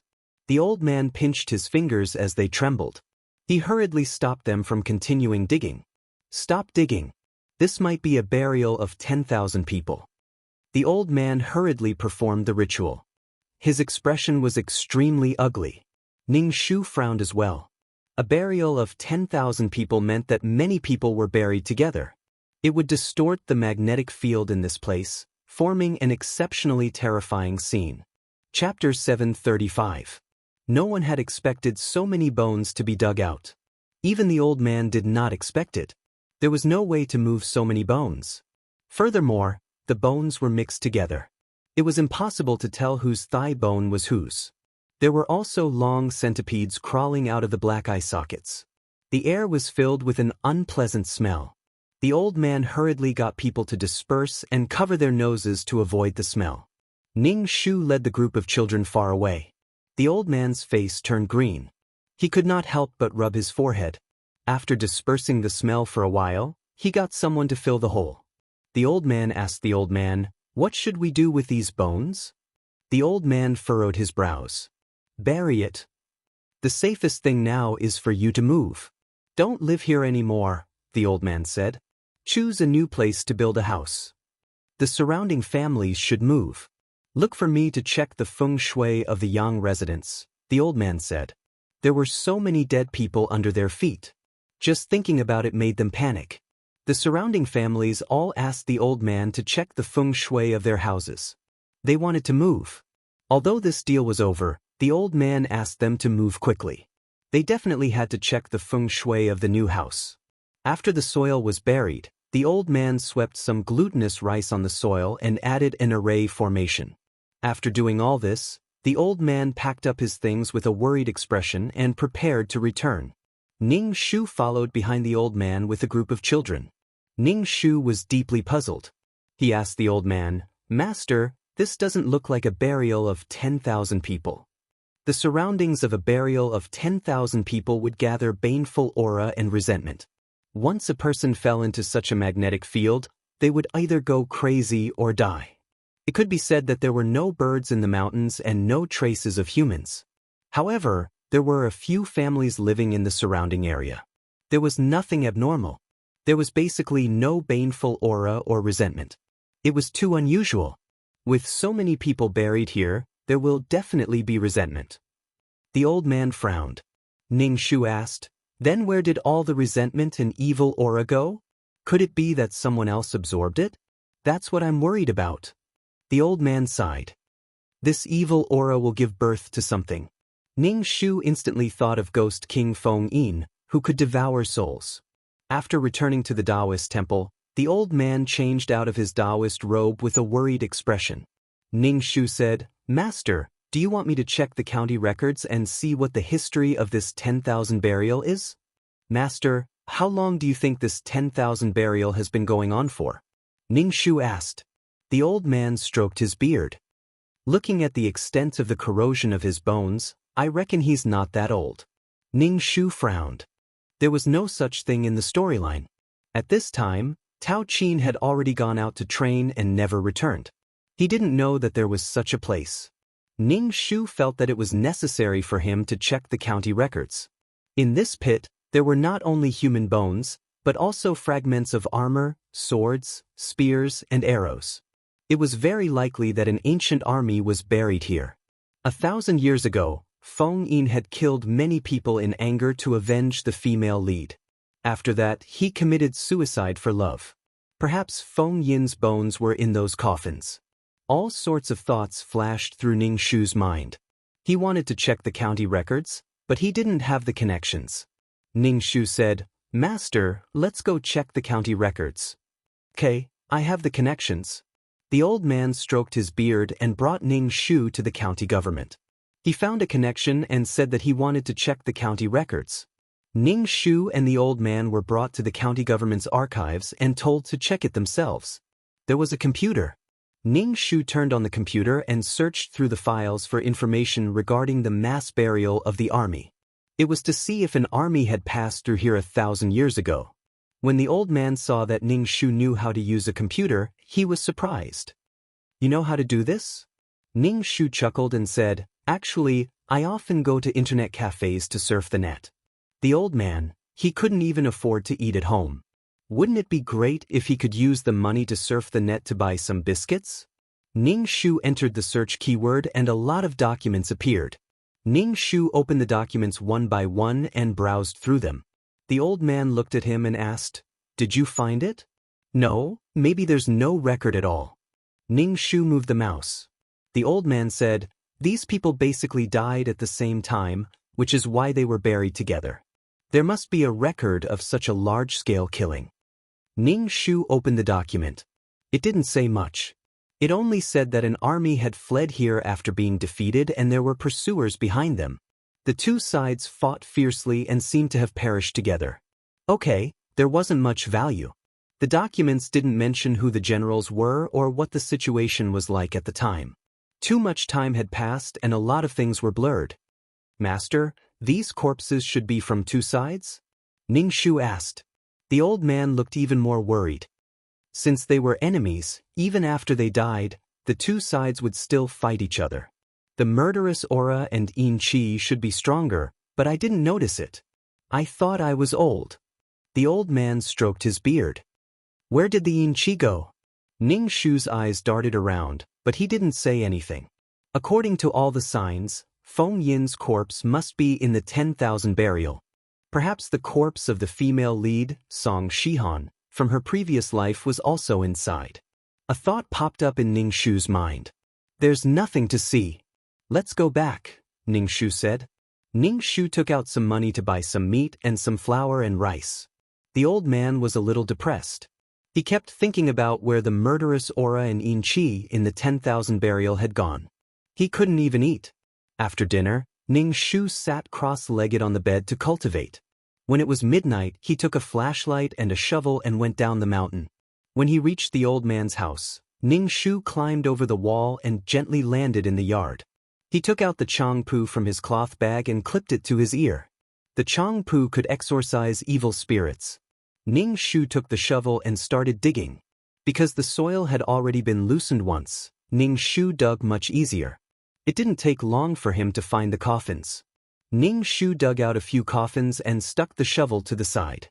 He wiped his hand with cinnabar and slowly opened the decaying coffins. The coffins fell apart the moment Ning Shu touched them. Ning Shu's hand was covered in wooden splinters. Ning Shu shone the flashlight into the coffin. There were scattered bones inside. This skeleton was relatively small. It was obviously a woman's skeleton. Ning Shu took a leg bone and stuffed it into his bag. Then he continued to rummage through the coffins. He took out a bone from each coffin. Then he dug the soil and buried the coffins. After flattening the soil, he climbed over the wall and ran away. The moon in the sky seemed to be covered by a layer of gauze. Staring at the moon for too long gave one a gloomy feeling. There were birds chirping around. Ning Shu walked on the path in the fields back to the Taoist temple. Chapter 736. Ning Shu had her reasons for stealing the bones. She wanted to test if the secret technique worked. After stealing the bones, Ning Shu walked for a long time without returning to the Taoist temple. The temple was not far away, but she could not walk there. The more she walked, the darker her surroundings became. She felt a chill around her, as if someone was blowing at the back of her head. Goosebumps rose all over her body. Maybe something was looking at her and licking her face. There were rustling sounds behind her, mixed with a deep male voice. The voice was very pleasant to the ears, making her feel pregnant. I'm asking you if you're scared. Are you scared? Ning Shu, sure enough, a girl's body was easy to attract ghosts, especially in the middle of the night. She had encountered a ghost. Ning Shu stopped in her tracks. In this situation, she could not continue walking.